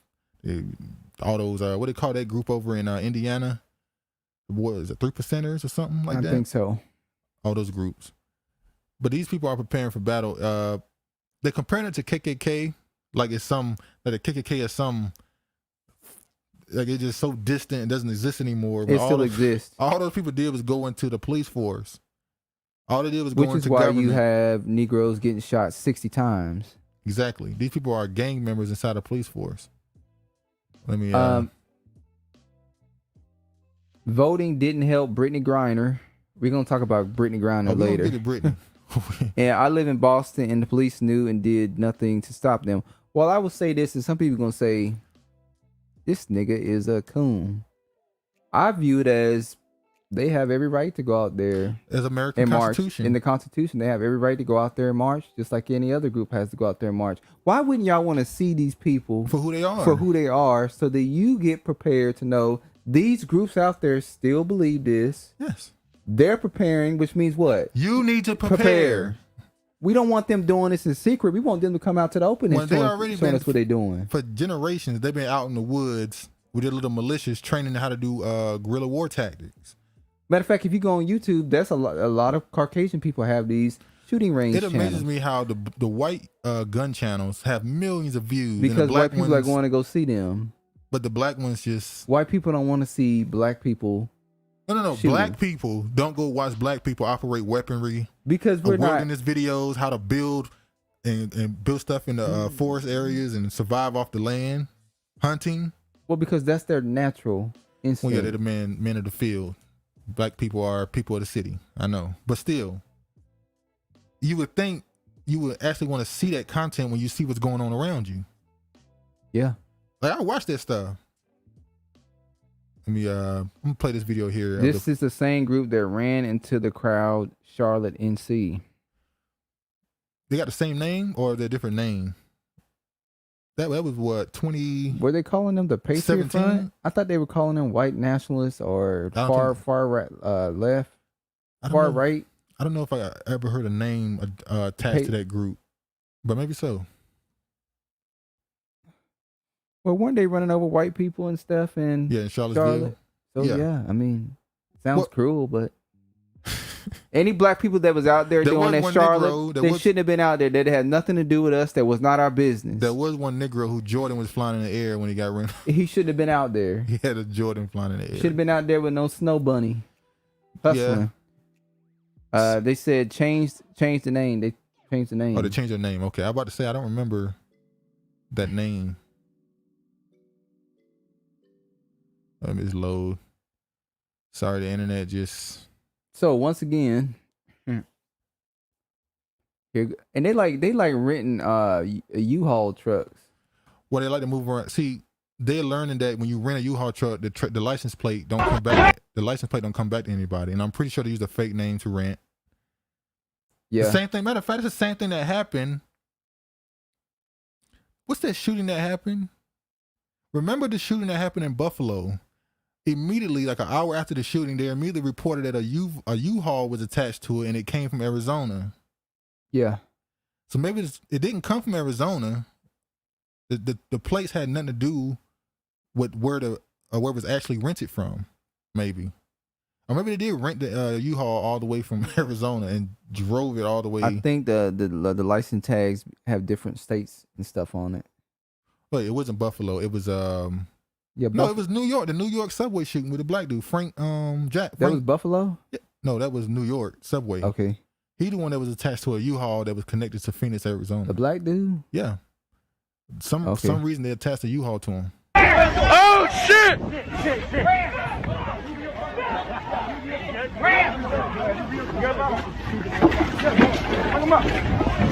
Yo, fuck him up!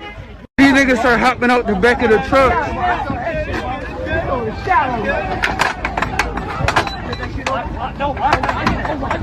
Yo, fuck them niggas up, they trying to escape! Those are their brothers. Why would they keep them from leaving? Huh? Those are those white dudes y'all with brothers. Why would they keep them from leaving? How y'all out there fighting white people with white people? Well, see, that's the thing. Those are niggas that's gonna get hit first. As they say, you send the pawns first. You can't stand with your enemy against your enemy. You can let them fight the white people. Let them do it. You go back with your people to make sure your back don't get stabbed. And once they're done, then you Then go you get all of them. You then clean who's it all left? up. That's how you do that. You don't know. But you know, that's their friends. This is people see this as those what's those dudes that go out on the weekends and reenact the Civil War and stuff. People think these are those same people. When they go out into the real world and deal with conflict, they build comfort and confidence. So this time they came out and got ran away. Next time they have a bat with them and they swing. Next time they have a gun with them, they shoot. Next time they come to shoot. AR-15s. Yeah, they come with weaponry to shoot at that point. Practice makes perfect. So those people, they're really just building their confidence for what they have planned in the future. Oh, this right here had my blood boiling. Here you go. Here we go. A different. Oh, this the brown section. So now we got to talk about the brown section. Did I put a what's it called for this one? Yes, I did. California will be the first state to offer health care to all undocumented immigrants. And when they say, I'm specifically saying they talking about Hispanics. Because this is California. Yeah. Now, we can't afford to give the entire country free health care. No. But we're just going to focus on these undocumented immigrants. Did you read the article? You know I didn't read the article. You just said, "Fuck you, tell the truth." I already know what it's about. Yeah, we did. We read it. I read the article yesterday. It said the budget provision will extend coverage to an estimated 664,000 people under California's Medicaid program by 2024 and cost the state about $2.7 billion each year. This is what pro-life actually looks like, Newsom tweeted. No. Numbers vary on the true population of undocumented immigrants in California. A report from the American Immigration Council found there are over 2 million citizens living with at least one undocumented family member. So you're offering pro-life to undocumented. And offering abortion to citizens. You know I'm about to go there. And offering abortion to You're citizens. aborting us off, but you're offering pro-life to them. Exactly. Does this make any sense that we would give free health care to a group of people that's not even supposed to be here? That's how things go now. California will extend food benefits to some undocumented immigrants. California is just... California, Mexico. California, it is. They literally say that. Mexican would tell you California is ours. You Negroes in California, y'all gonna have to... When y'all get that reparation money, y'all gonna have to go. Yeah, y'all gotta leave. You got to go back to Arkansas. You got to go back to Texas, Louisiana. A lot of Louisiana. You got to get the hell out of California because they kind of. I mean, they already running y'all asses out of your communities anyway. Yeah, y'all don't do nothing. I ain't gonna say they don't do nothing. Niggas. Hold on. There's some stories I be seeing of some stuff happening. Yeah. And niggas ride on them Mexicans, but they don't ride as much as you might. Hold on. Are we supporting gang violence now? When it comes to other races, yeah. Oh, well, we could say that the gangs. Maybe they should be the police force or the military wing of our community. You agree? Agree with what? Should gangs be the military wing of our community? If they're doing it righteously. I'm not saying that's the point. They're military. Yeah, they should be. So each city will have gangs that are there to protect, deal with them. Yes, but other black people can come into the community and not get shot. I have to worry about not having. Y'all need to get rid of that color shit. Yeah. It's all the same. The only color that should matter is, I can't say black. Yeah. When we say black, we talking about black people. See now, black people, who do they count? See, now we going back all the way back to this. Who was black You talking people? about the tethers? There you go. Ukraine told no more crossing on foot into U.S. through port of entry. I'm just going to read this little part This here. is the way for California to justify giving few African Americans in the state reparations. I would say every time black people are supposed to get something or have a study, because we always have a study, they come up with something to give somebody something. Yeah. Why all of a sudden are y'all giving undocumented immigrants? Well, they're trying to get the undocumented. They're trying to make undocumented immigrants able to vote. What does AOC have to say about this? Because she didn't fight for Medicare for all. Well, this is California, so this is not national. And she said that was a fight. I'm sure she said something about it. She said it was a losing battle, so it wasn't worth it. Well, she's a loser, so she wouldn't know what a losing battle is. Big All ass right, teeth. I want to read this little part here. It says, starting Monday, the Department of Homeland Security will launch the United for Ukraine program, which will allow Ukrainian war refugees to seek asylum in Europe. Good. This will not be able. This will not be able to walk through port. They would not be able to walk send through them here. ports That's what I meant by of entry good. like they're being doing for weeks from the cities such as Tijuana, just south of San Diego. While in Europe, they will be given humanitarian visas for 2 years, but will have to return to Ukraine when the term expires. Look at this.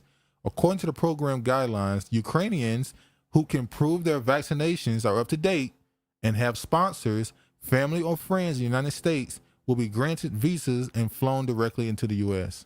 So all the Ukrainians that were brought here, that snuck in, that came to the country through the border, because they're already here and they family, the people will automatically qualify to come here immediately on a plane straight here. But those Haitians, yeah, they got them out of here. Yeah, they had to come back and say that wasn't whips that was hitting them with. That was the horse's reins. Tail. Oh, reins. okay. That was not whipping. So they asked for Biden to apologize for saying that they were whipping Haitians at the border. It did look crazy though. He was on the horse. It looked crazy. It gave us flashbacks. Yeah. After a string of Supreme Court setbacks, Democrats wonder whether Biden White House is capable of urgency moment demands. We're worried about what Biden's mental capacity is, yeah. Let alone this. His vice president, Kamala Harris, didn't I tell y'all she wasn't intelligent? Did y'all see the quotes, the things that she's been saying out here? Every week we got one. We got 2 this week. I told y'all, Kamala Harris, what happened to her when she was doing that trial with the... she was hard. She was concise. She was coherent. Ever since her face got scratched back. Her brain cells just, I don't know what happened. I don't want to be vulgar because I was going to say something else, but I'm not going to do it.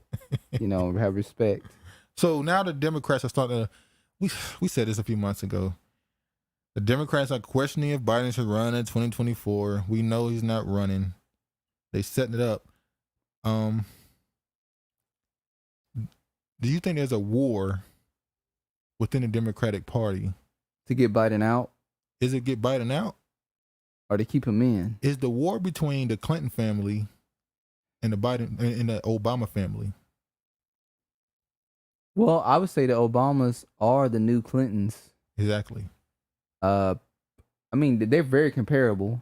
You never see Michelle and Obama together. The same way you have the Trump family against the Bush family in the Republican Party. Allegedly Hillary Clinton likes, she likes to dabble with women. Yeah. Allegedly. It is. Move on. Clinton, we're not going to be part of the Clinton body count. Leave that alone. There's some rumors out there about Michelle. No, hold on. Every time you always be dancing around Michelle. Because those people at the back of the bus holding up that alphabet group. They're going to get your ass up out of here. The whole channel get deleted, boy. Yeah, there's some things out there about Michelle. We can move on. I would just say the families are very comparable, yeah. Comparable. So they like pulling the screens behind the scene. Obama said years ago that if he could, he would like to have another person elected while he run the country. And that seems to be what happened. Trump got A$AP Rocky out. Trump got A$AP Rocky back, but Biden won't get that basketball player. We're going to talk about that later. Yeah, we got it, but Trump also got LeAngelo Ball out of China. Yeah, they forget about that story when he's supposed to have been out there supposedly shoplifting. He was. He was. He wasn't stealing because he was broke. It was just, he a kleptomaniac, I guess. I don't know. He a klepto. You got to get away from them mugs. You can't be around no thief. You can't, look. Like the episode of Martin. Yeah, you can't. When his cousin, who acted like Eddie Murphy, was over. He said, nice coat. Is that? And the mama said, I gotta lay low for the relatives. For relatives. Look, you can't be around no thief. But Supreme Court to weigh whether state legislators instead of state courts to get final say in election rules. This is why the Democrats, they're stuck And they're so mad with the Supreme Court, they almost want to pack the courts, but if they did, they know that when the Republicans take over, they would just stack it some more. That's what's his name said. There's a celebrity that wants to run for president, and he said the first thing he's going to do is, not the first thing, but one of the things he's going to do is add some justices to make Supreme Court. Who was that said that? I don't know. Well, it was a radio person. What's his name? Howard Stern. Howard Stern? Howard Stern, yeah. I think he's supposed to run for president. He's the same person that was getting mad at people that didn't want to take the jab, saying that they shouldn't be able to eat, should be able to go into hospitals. That dude, he was scary. How you 100 million? But that sound like the you going towards the market of beast where you can't buy or sell unless you take. How you worth 100 million and you scary? You scared of something? Like, just stay your anyway. The reason why this is a big deal and why the Democrats are mad with the Supreme Court right now, which, by the way, keep in mind, this is all theater. Both sides behind the scenes are friends, and they all have the same agenda at the end of the day. Trump and Hillary Clinton are cousins. Exactly. These people got, and some of them share bloodlines. Some of them are part of the same fraternities and sororities, the same blood and skull and bones, secret societies. All these people are friendly. But in the public, they have to They all go to these same rituals and meetings. And publicly, they have to seem like there's a separation in parties and you need to choose a side. But look, this is a big deal because state legislators, they create the rules for elections, obviously, but they typically lean Republican. The courts, the judges typically lean Democrat. So a lot of times the state legislator will come up with some rules and the court will just strike it down and say no. If they make it where the election rules go by the state legislator, then Republicans will have a humongous advantage in their way. So the Republican Party is trying to shift power back to them. It's the Supreme Court. The Supreme, well, who are doing this on the Supreme Court? The conservatives. The conservatives. Yeah, but they're supposed to do everything unbiased, ain't they? Well, some would say it's biased, having the courts be able to make the decision. You would think if they truly wanted a fair society that everybody on the Supreme Court would have to be independent. Is that possible? Everybody leans some direction because people are complex. I mean, I'm not a Republican or a Democrat, but I'm sure I share views that some people would consider one way or the other. That's why I don't understand why people put themselves in a box and call themselves one because side there's of some political views aisle. that you agree with on the Democratic side. There's some views that some may agree with on the Republican side. Exactly. But they'll put themselves in one box or the other, and now their entire voting strategy is based off of that party. Well, that's what happens when you have dedicated yourself to one party. Yeah. Your whole community. U.S. Justice Department sues Arizona over restrictive voting requirements. What is the restrictive voting requirement? The restrictive voting requirements is being a citizen. That's restrictive. That's very restrictive. In Arizona, they're trying to make it where you have to actually prove you're a citizen before you can vote. Listen. Which is what they were trying to tell black people was the voting ID card, yeah. Yeah. But they're literally saying you have to prove you're a citizen to vote. And what's wrong with that? And Joe Biden's administration, really, sued Arizona for restrictive voting requirements. When you go and cast your vote, you should have an identification card on you proving that you are a citizen of the United States. I don't understand what the problem is with that. But funny enough, we're going to tell you who truly is restricting voting. Well, let me just show this right quick. This right here is I'm going to show you this video of Kamala Harris. I got two of them where she makes no sense. All right. Listen to this. There's only... Never mind. Huh? I'll wait. We gotta take this stuff seriously as you are, because you have been forced to have to take it seriously. The whole nation should understand and have a level of empathy to understand that this can happen anywhere, in any peace-loving community, and we should stand together and speak out about why it's gotta stop. Let me play that again. It's the first part what she said. We gotta take this stuff seriously as you are, because you have been forced to have to take it seriously. The whole nation should understand. Who is writing her speeches for her? She just said... Is this what happens when you just go out there and wing it? She just said, we have to take this stuff seriously as you are, because you have been forced to take it seriously. You know, she did say she was smoking weed back in college, listening to Tupac. In the 80s. In the 80s. Is it mid 80s or early 80s? So maybe every time she be on these planes, she be smoking weed, listening to Tupac, and then, shit just don't make sense as she gets ready to say her speeches. Let me show you.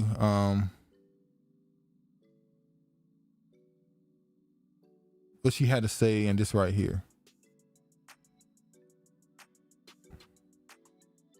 Then we're going to show you what Biden.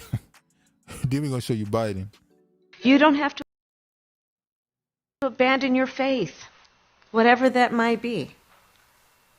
To agree, the government should not be making that decision for a woman. And so that's why I say, let women make those most intimate decisions. Let people make the most intimate decisions that are about what I call heart and home, which includes contraception, which includes same-sex marriage. Let them make that and be free to make those decisions without government interference. When you look back, did Democrats fail, past Democratic presidents, congressional leaders, to not codify Roe v. Wade over the past 5 decades? I think that, to be very honest with you, I do believe that we should have rightly believed, but we certainly believe that certain issues are just settled. Certain issues are just settled. Clearly we're not. No, that's right. And that's why I do believe that we are living, sadly, in real unsettled times. She didn't answer the question. What's going on with Kamala? Kamala Harris, I don't answer questions. I don't answer questions. If you're looking for an answer to me, I do not answer questions. Only time I answer a question is when I tell you, I'm not going to specifically do something for black people. She answered that question, though. That quote is going to be used against her for the rest of her She was speaking plain, clear English. Her head was bouncing. Her head was bobbling. She thought she was back at her old job. All right, let me play this. Power. It is noteworthy that the percentage of women who register to vote and cast a ballot is consistently higher than the percentage of the men who do so. End of quote. Repeat the line. That's on the teleprompter. He said, repeat the line. He read the part he wasn't supposed to read. Wow. Look at Kamala. So, end of quote. What a joke. Repeat the line. Women are not without electoral and or political, or maybe precise, not and or political power. That's another way of saying that you, the women of America, can determine the outcome of this issue. I don't think the court, or for that matter, the Republicans, power. The man is reading the teleprompter and don't know what not to read. So they're going to have to just not repeat it, just put the sentence twice, so he'll just read it twice. Okay, he's going to say repeat. They can't say it no more. Good Lord. All right.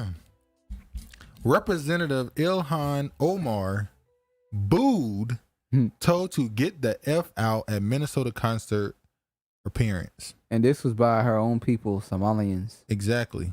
Far left Representative Ilhan Omar was set by a chorus of boos and calls to get the F out when she appeared on stage at a music festival in Minneapolis over the weekend. Video from Saturday night's event featuring Somali singer Sadan Sior showed Omar, the first Somali American elected to Congress, walking to the stage with her husband, Tim. That's why they booed her. She came on there with her white husband. The crowd at the Target Center promptly unleashed a torrent of boos that lasted for more than a minute. I'm going to show the video now. What's going on with the squad? What squad? They kind of separated. What's the one who's bald now? The one who shaved her head bald? She kind of separated from them a little bit. I forget her name. Then we saw what's the dude name? He's not part of the squad. Who? The black dude? No, not him. Oh. The other dude came. He's trying to come out against one of the squad members by taking money. Bakari Sellers, ain't it? Yeah, Bakari Sellers. He took money from a PAC that's trying to get to the one whose name starts with a T. Trying to get her name up out of there. I think she's there. We talked about that. She is a Detroit I guess she's in Congresswoman. Yeah, they're representative. Yeah, Detroit representative. He's trying to get help out. Talked about that 2 episodes ago. So a lot of these leftist progressives are kind of eating each other alive at this point. Now let's show this one here and how they responded to her coming on stage.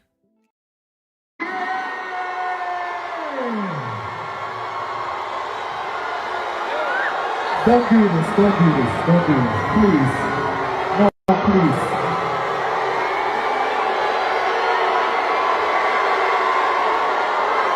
Okay.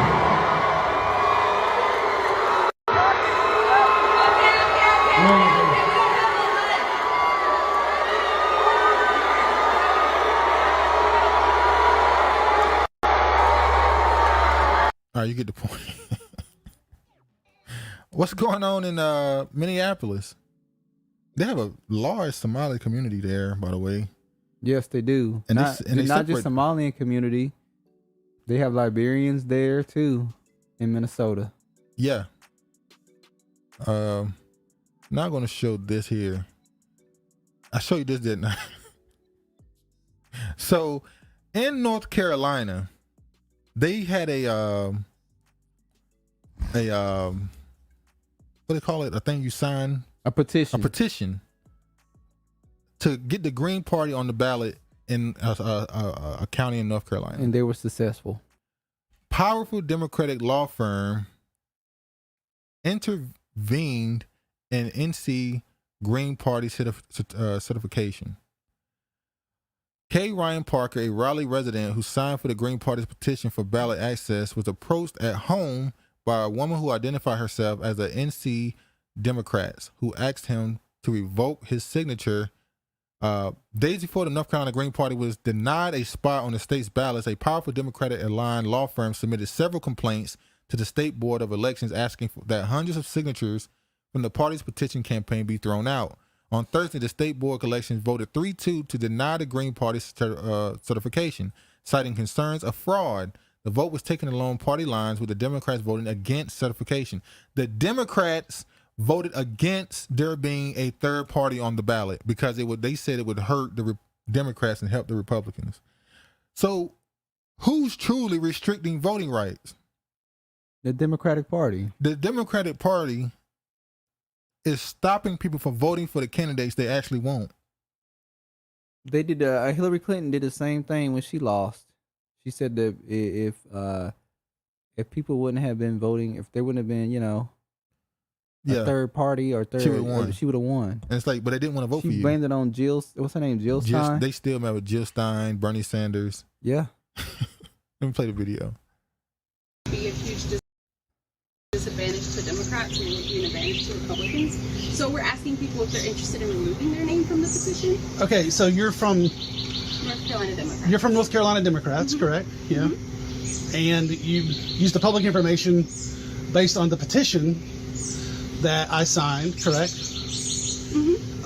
For getting the Green Party candidate onto the ballot, correct? Well, that's the petition that you signed. Correct. Yeah. I'm fully aware of that. Yeah, so we're just asking people if they were interested in removing their name from the petition. Like, some people signed it and didn't know they were being misled. Some people didn't even sign it, but their signature was on there. So that they're investigating that too. Yeah, I get it. You have to audit the petition, correct? Yeah? Yeah, well, I'm not sure how that works. Like, they just contracted me to go around and ask people. Okay. About if I wanted to take my name off of the list? Correct. And that's because, like, I'm not following. I mean, I signed it because I wanted the Green Party to be on the ballot. Right. So we're letting people know that it would be a disadvantage for Democrats and an advantage for Republicans. Right. You guys should move further left, and then that wouldn't happen. Okay. So it's like, I want a third party on the ballot. I want ranked choice voting so we have a viable third party candidate. Of course. And if the Democrats are concerned about that, then they should probably change their politics a bit, as opposed to coming to my house and trying to get me to get my name off a petition. Right. So, I mean, this is a lot. I mean, I knew you guys were coming because other people that I know have signed that petition have said they're coming for you. So you mean to tell me that he put his name on a petition to have a third party, the Green Party, and they sent people to his home to persuade him to take his name off the list? First of all, why you even have to have a petition to get another party on the voting ballot? You would think it automatically just be allowed. It should just be if they want to. If there's a party that's, put them on the voting ballot. All right, here's another one here, a phone call. You're calling to confirm whether or not I signed a petition. Mass, who are you calling with? What organization? Oh, is this the Green Party? Yes. You're with the Green Party? Yes, and we have you listed as wanting to get the candidates on the North Carolina ballot. Did you sign that petition? So you were calling as a representative of the Green Party? As a volunteer, yes. Okay. Yeah, I did sign it. Okay, and would you say you strongly support it or just somewhat support it? I mean, I don't think I'd sign something unless I strongly support it. Okay, well, thank you for confirming. Animal participation in elections is important. If the Green Party is on the ballot, it will take votes away from Democrats, giving Republicans a huge advantage that will help them win North Carolina in 2022 and 2024. There's far too much at stake to let this happen. Are you interested in asking to have your name removed from this petition or leave it as is? I'm confused. So if you're with the Green Party, why are you asking to remove? I'm sorry? Yes, I totally. So he lying and scheming, which is what they normally do, the Democratic Party. So basically, the Democratic Party are truly the ones who are restricting voting. So they're what were they going around saying? What was the name they were using? What are you talking about? For voting? They're trying to infringe on your voting rights? Yeah. That's what, like you said, that's what they doing. Exactly. Oh, and this Negro. All right, now since we're talking about voting, we were talking about third party voting and the black man should take over the Republican Party. Well, we got a Negro, Jerome Davidson, who has an ad to be voted. This is part of his campaign asking for your vote. Watch this and tell me if you'll vote for him. Democrats like to say that no one needs an AR-15 for self-defense, that no one could possibly need all 30 rounds. But when this rifle is the only thing standing between your family and a dozen angry Democrats in Klan hoods, you just might need that semi-automatic and all 30 rounds.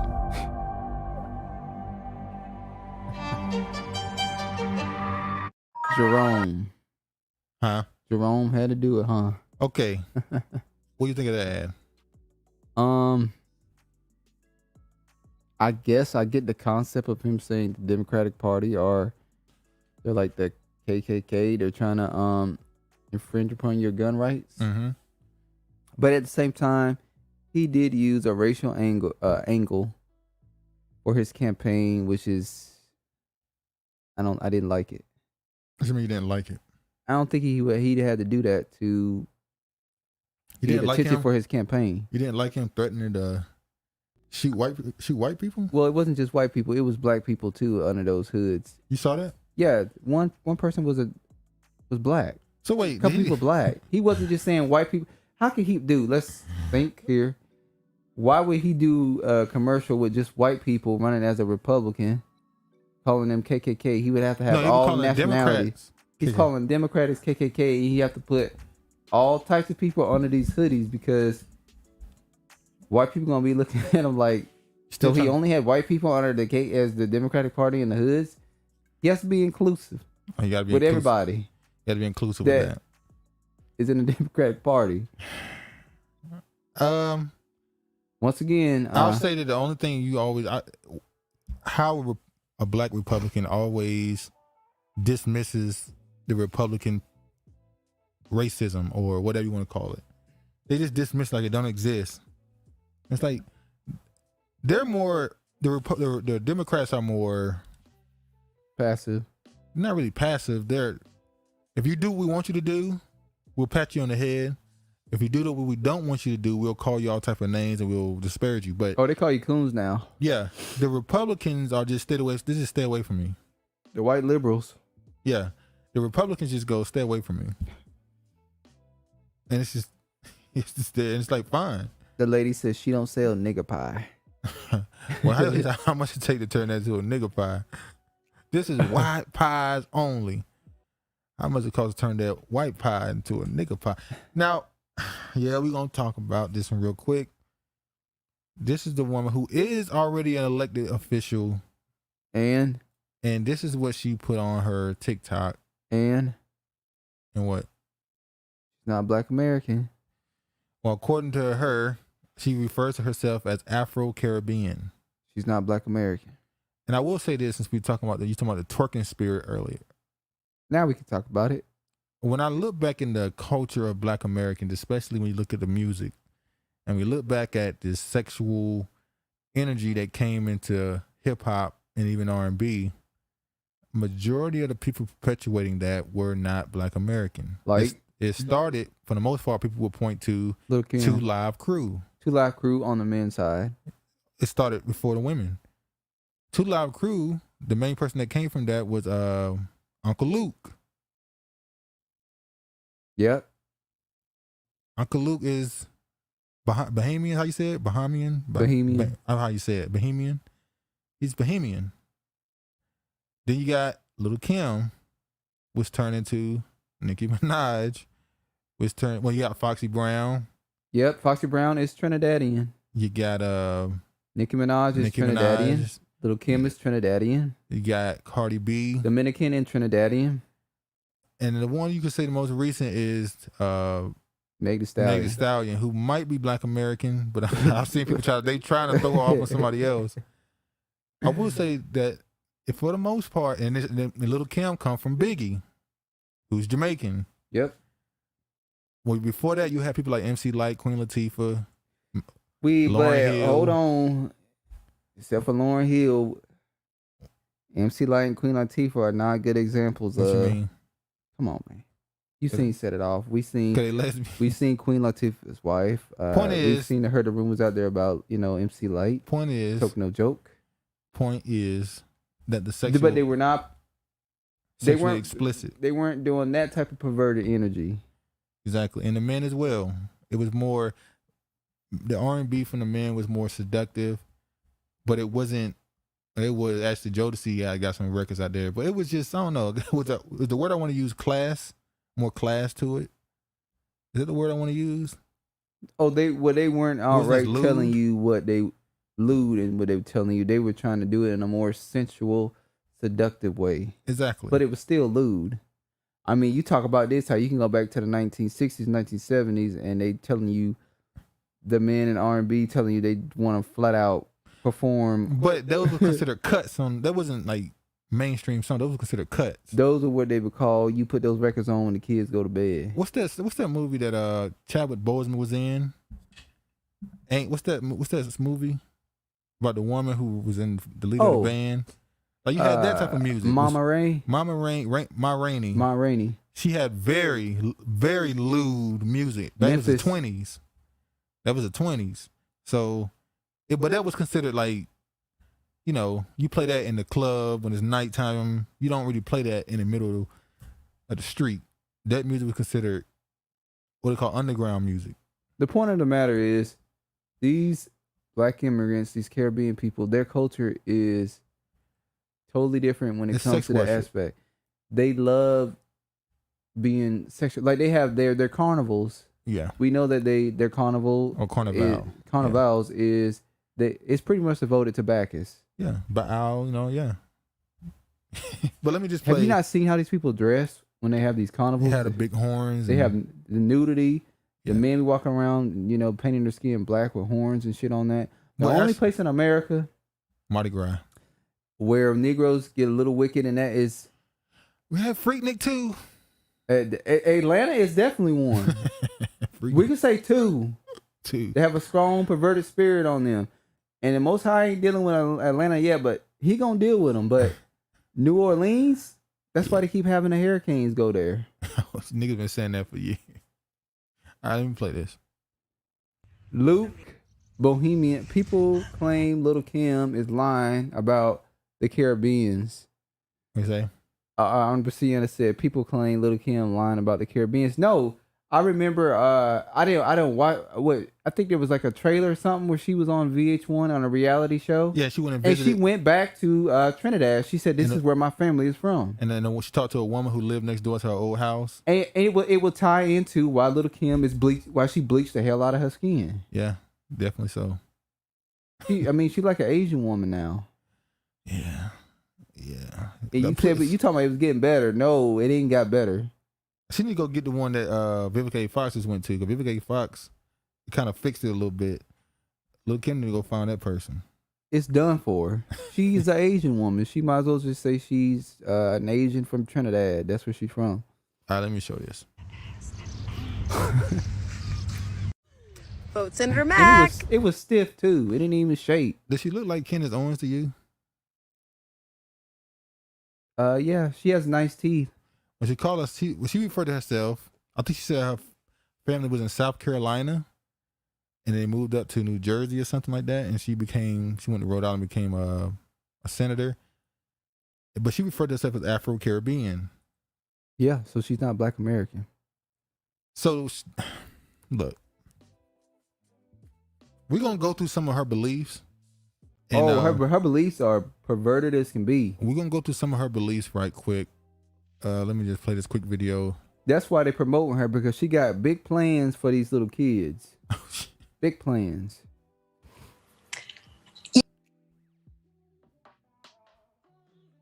All right.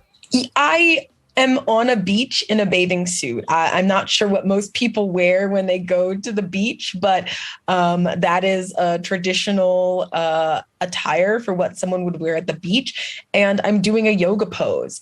And all the content that I create as a young, silly elected official isn't meant for everyone. But as someone who has been canvassing for my reelection campaign and has been on the doors with folks in my community, they are also equally as shocked that this has gotten so much attention due to the nature of it. So I don't really see, I didn't really expect the type of hatred that was spewed at me. I should have, as a Black queer woman who has had to navigate many spaces that were.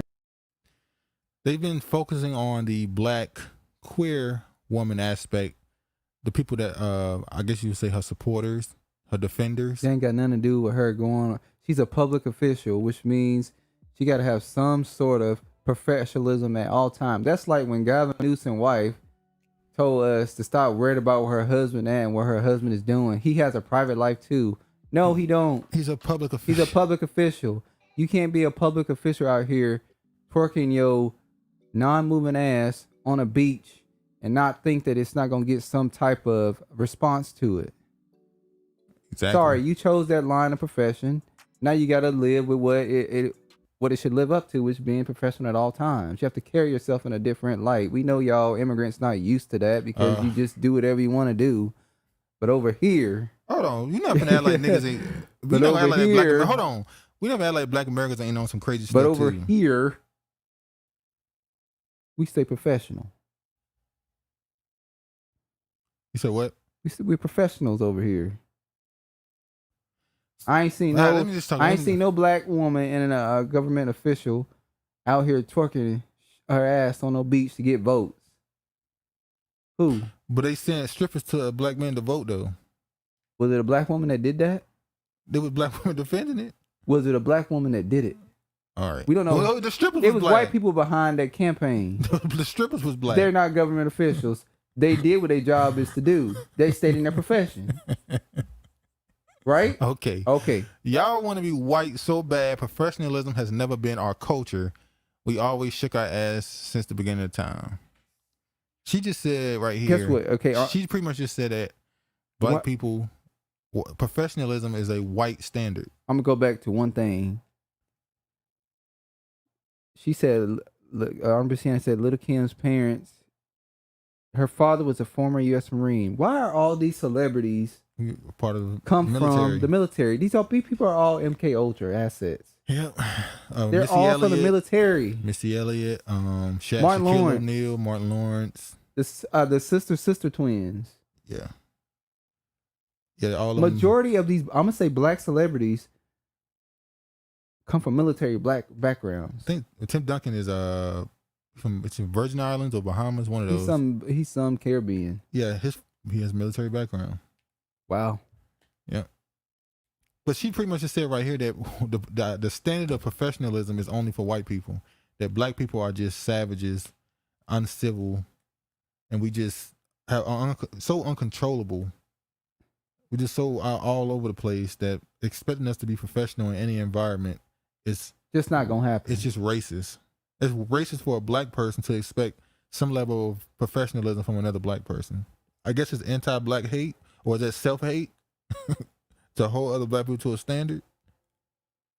She just like the person that would make an excuse for black people being late, saying, "Oh, that's just how niggas is. We always late." No, your ass need to be on time. Let's talk about that.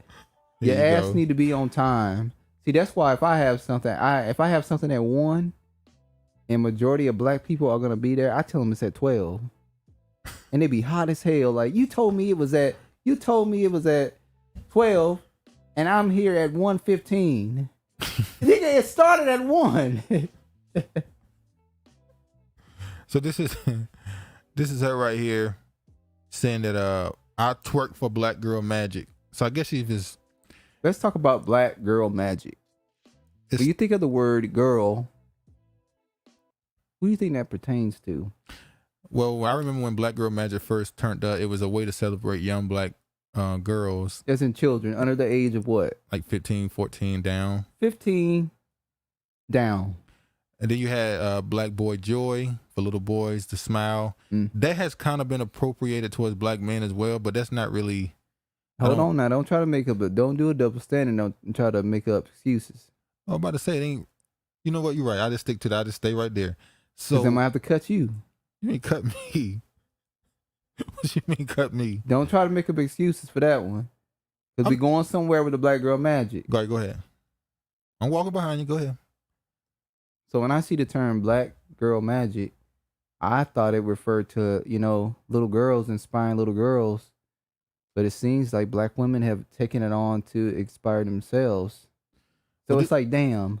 Didn't they create a whole award show? Yes, they did. BET. BET is just really for black women. But they got they've also added BET her. No, BET is for black women and the LGBTQ plus.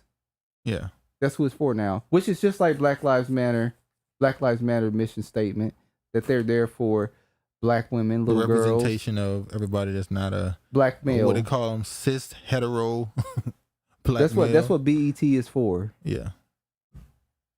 Who watches BET? Who watches the BET Awards? The shit has gone downhill. I ain't watched the BET Awards since Will and Jada Smith hosted it. I think the last time I watched is Jamie Foxx. I ain't watched that shit either. Either Jamie Foxx or I think it was Jamie Foxx. Can't remember. Yeah, focusing I think it was Jamie Foxx. Let me show this video. Our attention on our young people and Gary. Hold on. This is her speaking on the sexual education of children. Now, when I took sexual education class, it was just basic stuff. Learning what your what your organs are. It's not going into different types of sexual acts that you do. It was just what's this and what it do. That's it. That's it. What is this and what you it do. then put the pieces together of the key, like the key in the lock. Yeah, let me say this. For some reason, people, when you're older, when you hit like the age of 22 up, maybe 25 up, I'll say 22 up, people tend to forget what they knew when they was 15, 13, 14, 12, 9. They forget what they knew when they was 9 years old. It don't take a lot for a 16, 17, 18-year-old to know what to do. You don't need to teach nobody nothing. You don't need to teach that. People find out, like you said, a key going to a lock. Ain't much teaching need to happen, especially from a damn school teacher. If anything, your mother and father should prepare you for what that leads to. Because you're going to figure that on your own. Yeah. All I'm gonna say is, a lock and a lock can't do nothing for them. A key and a key can't do nothing. But a lock and a key can open doors. It creates. It opens. Yeah, it opens doors. Honorable Sienna says some of our people have undiagnosed ADHD. That's why they late. Hold on. When they've told a lot of black people they have ADHD to get them on Especially pills. black males. To get them on pills, especially little kids in school. He wants to go around and be an adventurer, and the teacher saying something wrong with him. They give him some pills to make him calm down. And they also do the opposite. If you too quiet in school, they put you in slow class. They put you in a slow class. If you too active in a school, they put you in a slow class. Put you on pills and say something wrong with you. Yeah. So we have to walk a fine line in school, because once you get in those classes, unless you just a flat out genius, it's hard to get out of those classes. Oh, you talking about a slow class? A slow class. Let me tell you how something. many kids I was like, why is it in the slow when class? they get up and gotta leave the classroom to take their test? Yeah. And you like, that's embarrassing, because kids in the classroom already know why they gotta leave when they take their test. And the teacher they get distracted too easily, so we want to put them somewhere where they can be secluded. Oh, they slow. That's what happens. So 'Cause, now, black people don't say retarded or handicapped. Slow. They say, that boy slow. He been touched. he got touched. He got touched. So now when he walked the halls after the test, they look at him like. So now he more angry. And they're like, oh, he had a different test from us. He had an easier test. they said that bullshit. now they saying his test was easier. Yeah. So that ADHD thing is true, but it can get. There's a lot of some black people. There's a lot of people that's been diagnosed with it that didn't have it. Some black people just like being late. They like to arrive fashionably late. Oh yeah. And then because everybody, especially ones that bring the energy, everybody just waiting on them to show up. They're like, yeah, I know they waiting on me to get there to. I know it's been a slow day since I ain't came in yet. Oh, such and such here. now they in there. A star. They're a celebrity. They're a celebrity amongst their family. Let me show this. Focusing our attention on our young people and guaranteeing them all a quality education, which includes comprehensive, queer inclusive, pleasure-based sexual health curriculum. What are we discussing with these children? We'll be talking in an age-appropriate and safe space with our young people about masturbation. We'll be talking about all the different ways that they can protect themselves from if they choose and when they choose to have a sexual relationship with a partner, whether or not that is anal sex or penetrative sex or oral sex. What? You know what? The whole LGBTQ plus, the end of this is children. As y'all can all see, the target is children. The peak is coming. Look. Listen, I know I always talk about Pastor Derby. He had a message, and I remember in his video, he was talking about how him and his wife wanted to open up a daycare center. And when you go get your license for daycare, you have to sit through classes to be certified for it or whatever. He said they told him that if a child wants to masturbate, this is a 5 years old, 3 years old, 2, 1. Black babies, they're a little more active. They learn how to walk and do stuff a little more faster. But apparently. They told him if a child wants to go and masturbate, they have to let that child go into another room and do what they got to do. And he said, we have to shut this down. I'll be daggone if this little Negro is going to masturbate in front of me. And they're accusing me of sexually touching this child. Yeah. Because that's what it leads up to. Well, I want to say, pretty much accusations. I'm not saying accusations. Yeah, accusations. Why would I be okay with a child going off into another room masturbating when I know that what it's going to lead down to? This is why people don't want to. You got to be careful where you send your kids to. Exactly. You're sending your kids to stay the night with his friend, and this is what his mama believed. This is what his father believed. I didn't stay off at places. And now your son or your daughter coming home with new ideas, and you don't know where this came from. So now it could take forever to get that demon off your child, and maybe never get it off. Once that stuff get put in their mind, it's kind of hard to get it off. And a lot of that happens in school too, peer pressure. Exactly. Especially if you are a child that's raised in an environment where you're like, you don't go out a lot, you don't hang out a lot, you're secluded from the world. And then, you're getting peer pressure because you're different. Yeah. and they say, why you there, and then it starts to, well, what's wrong with me? And you allow that peer pressure to then start doing things that you do, and then you get that demon on you, and then you battling it for the rest of your life. Yeah. So don't fall into, you should be doing this because you're this age. Yeah. When it's time for you, when you decide that you're ready to do something, you'll do it. Yeah. Don't let somebody peer pressure you into going further than what you want to do. Which is why it's the quote unquote sex ed that's for your parents. Exactly. But no, we're gonna let her continue saying what she's saying because she's gonna go into that. Who decides what's appropriate? Parents decide what's appropriate. Against, for. Parents overwhelmingly do not agree that this legislation is appropriate. I never saw people in my community so active like since yesterday. I got so many phone calls of parents who are concerned. A lot of parents are very concerned about talking to them so explicit about different things.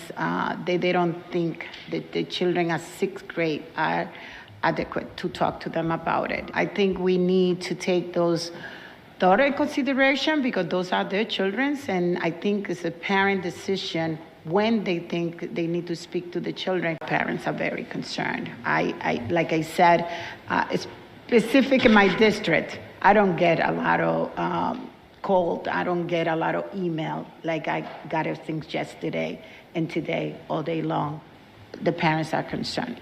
Then, and that being us concerned too, because then, we are here to represent them. I'll show you, this is the stack of opposition for this legislation. This is the stack of support for this legislation. Now, when she made the point, she's about to say right here. What about the parents? So young people spend about 40 hours in schools a week. They don't see their parents as much. By the time young people get out of school and by the time parents get out of work, they're tired, they're run down, they've had their days, they've had people yelling at them. How do you know all of it? So she's making the point that basically your kids are not your kids. Yeah. The state is raising them. Exactly. They're in school more than they're at home around you. So we have the obligation to teach them what we think is best for them for our society. Which means we're indoctrinating them. Exactly. To go with the beliefs that we have planned for this country in not the near future. They're already here. It's already It started decades ago. They already there. I'm so glad that I didn't have to deal with that in school. Yeah. But this generation right here that's coming up. Here's the thing. They pushing this stuff in school, but kids still got to go home. So, well, the thing is, some of these parents are for this. That's what I'm about to say. So now it's not really about the school; it's the parent that enables it. I mean, let's be honest. It'd be a lot of heterosexual couples at these pride events. Majority of people at the pride parades are straight. I saw a woman with her kids. Oh yeah, they were leaving, driving in the car, got the flags, and I'm like, you took your daughters? They ain't all, man. You see them Pride Festival videos coming out. You see dudes riding around butt naked on bikes. Dudes dressed up as penises. We've seen it all. Very lewd. In front of kids. They know kids are there. But because that's the ultimate end game. It's the kids. But is it really a surprise considering we also see they putting drags in school to read to kids? No, I'm not surprised. So it is what it is. I'm surprised that their parents are allowing it. Not in this society. Democrats raise $80 million in wake of Supreme Court abortion decision. When you got all these people worth millions of dollars, but they need to have a fundraiser. It's crazy. Impassioned Biden signs order on abortion access. Which was nothing.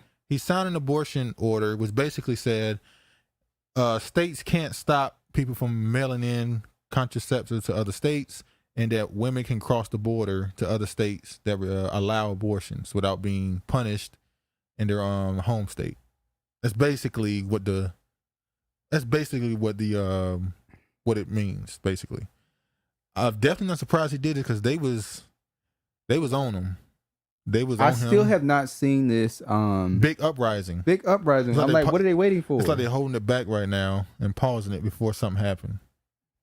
Yes, I wanted to see them out there rioting. I wanted to see them out there rioting and protesting for this, to tell them to get the hell out of my way. You wanted to, so you want to have the, you wanted to have the ability to say, I wanted to have this confrontation. Get the hell out of my way. You wanted to smack somebody. Yeah, go have a kid. Macy Gray tells Pierre Morgan. I probably wouldn't have made it back home though. They would have had switchblades and everything. They would have, they had their green uniforms on with those handmade Tails uniforms. Macy Gray tells Piers Morgan, just because you change your body parts doesn't make you a woman. This is what Macy Gray had to say.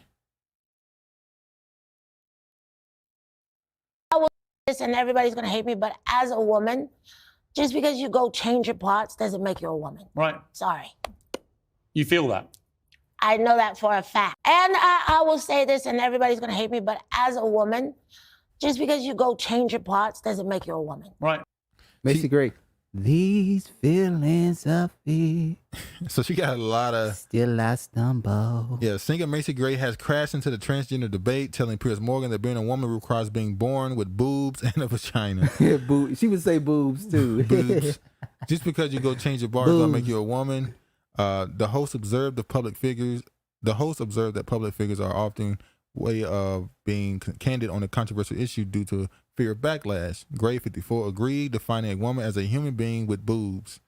How about we start there, she said, and have a vagina.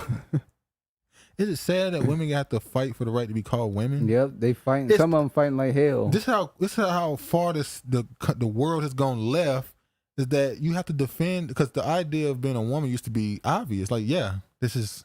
Yeah, for people like Ketanji Brown Jackson. That's difficult to understand. It's difficult for her to understand. She's not a biologist. She's not a biologist. She is just she is a Supreme Court justice, and she doesn't get to decide what somebody's gender is. She just gets to rule over cases. Yeah, that decide on gender cases. This is what she had to say on Twitter. All of you coming on my page, threatening me and calling me names just because I said something you don't agree with. But whatever you want to be, and fuck all. Listen, Macy Gray say whatever you want to say about her, but I have boobs and a vagina.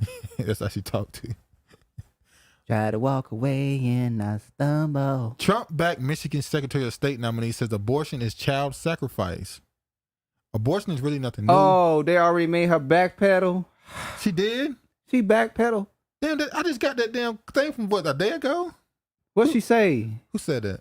Brian. What'd she say, Brian? What did she say? God. Don't tell me she wouldn't have said, she didn't say, well, she know. I think you know what she's talking about. She said she support all transgender, but except with athletics or something like that. So is that what you're talking about when she says she supports transgender rights, except when it comes to sports? I forgot about that. Here I was about to go you was singing a song. You was singing a song. Thinking about nostalgic. Two slow people in a video.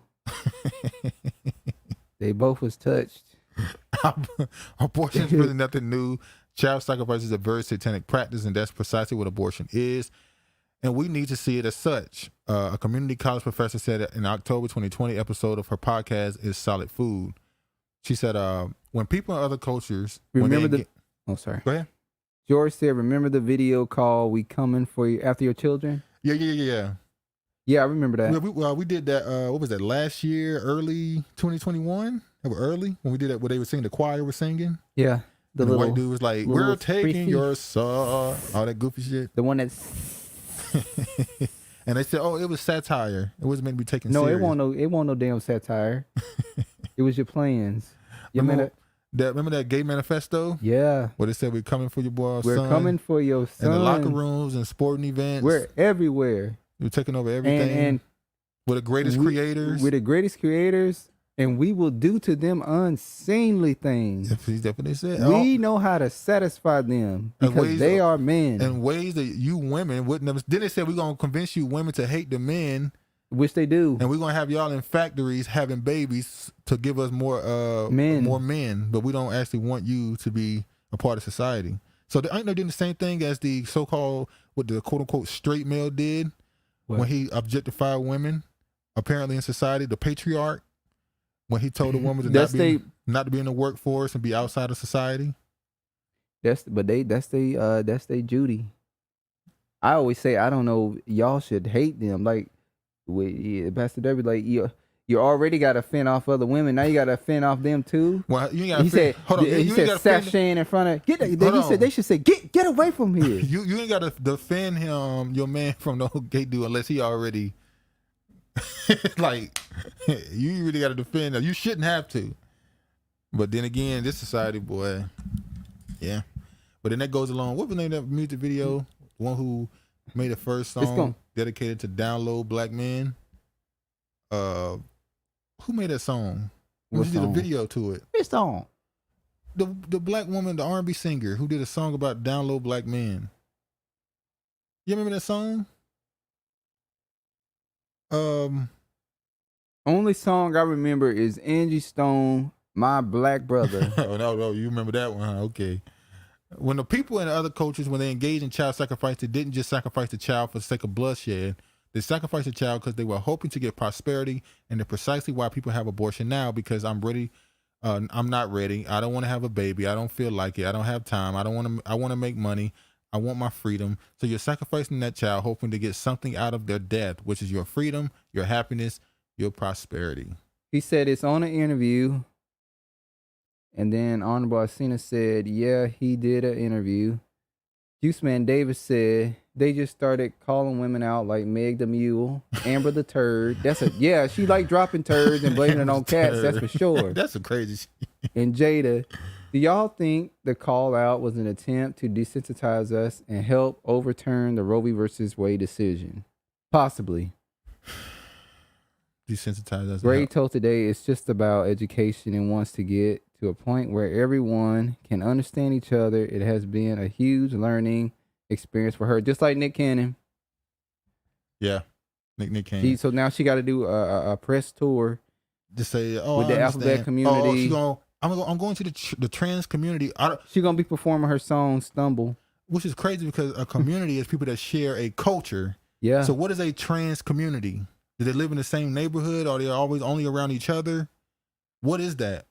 So she's going to go around saying she wants to learn from them now, huh? Being a woman is a vibe, and it's something that I'm very proud of, she said. And it's very precious to me, and I think that if you, in your heart, feel that what you are, that's what you are, regardless of what anybody says or thinks. So she, yeah. You gotta speak to her. Sorry, y'all. Yeah, you just pick it up and read it. But, yeah. So most for pedos, George. Let me show y'all this too. She made another point. She said she went on to claim that people have abortion today because they're hoping to get prosperity. We saw that right. I already read that. I want to read this little part right here. She said, this is not the first time that she has made outlandish claims, as reported by the Media Matters. Koromo, I don't know how you say that. Previously, by the way, that name is Nigerian from what I saw when I looked it up. Is our African name, as they say. Yeah, but we can excuse her because she's speaking some truth right now. Previously described pop singers Ariana Grande and Billie Eilish, which is a man, allegedly, as putting children under satanic delusion after saying that the rapper Cardi B is a tool of Lucifer. She definitely who peddles filth in the culture because of her sexually explicit lyrics. Didn't Billie Eilish say that she was addicted to porn? Well, most little boys, I'm pretty sure she said something about some addiction she had to it. Yeah. Or she was desensitized or something because she watched it so much. Yeah, little boys be into that. But this is a person that Trump is backing, and she said this, and it's sad that in this society now, this comes off as crazy. Like, this comes off as what? This comes off as crazy. This is the sanest thing I've heard. But we'll hear somebody say something about astrology and how their personality is based off of what a moon is. And people actually will take that serious. But when you're talking about, satanic, the spiritual realm, it's like you crazy. That is, when they talk about their astrology, that's the spiritual realm too. They're following. Exactly. It's just unfortunate, man. It's unfortunate. All right, let me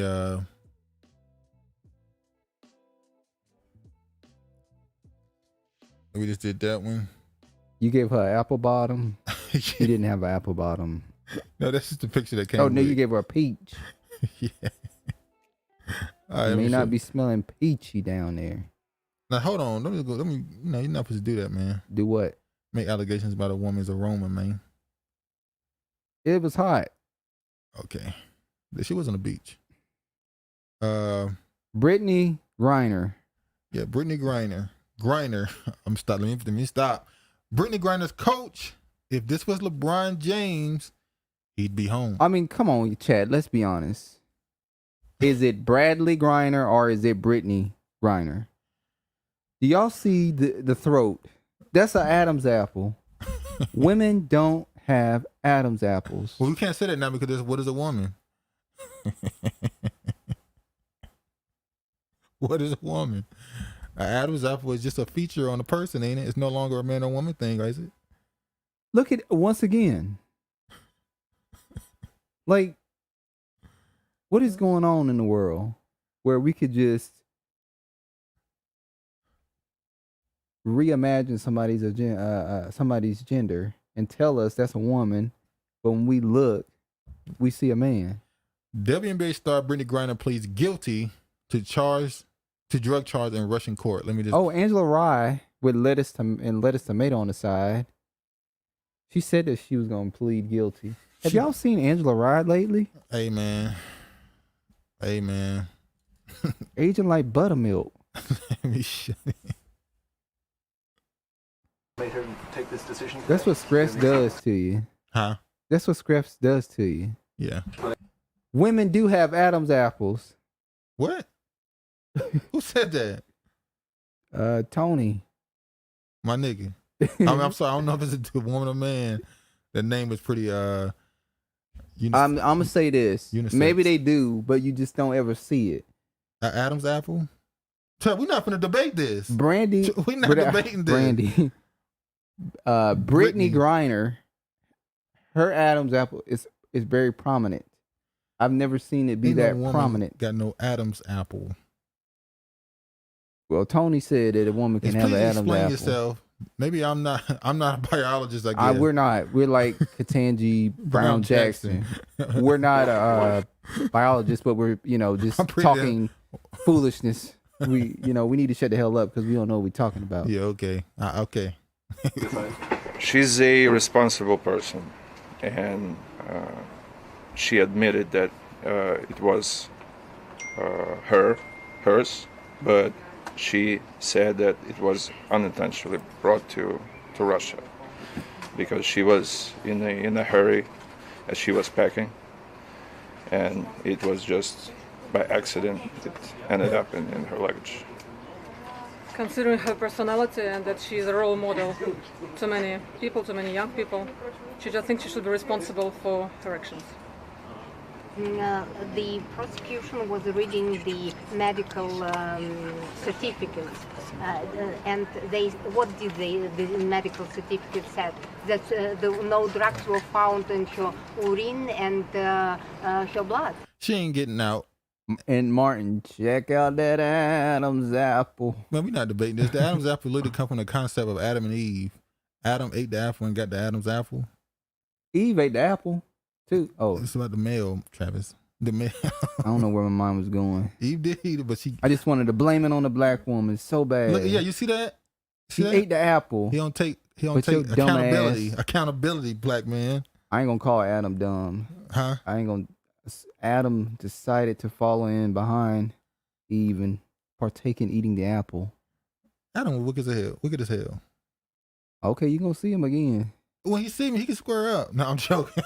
He gonna whoop your You realize that Adam had powers, right? Hey, look, we gonna move on. Oh, you hoping that you get powers too, so you guys could be Batman or Superman battling one another.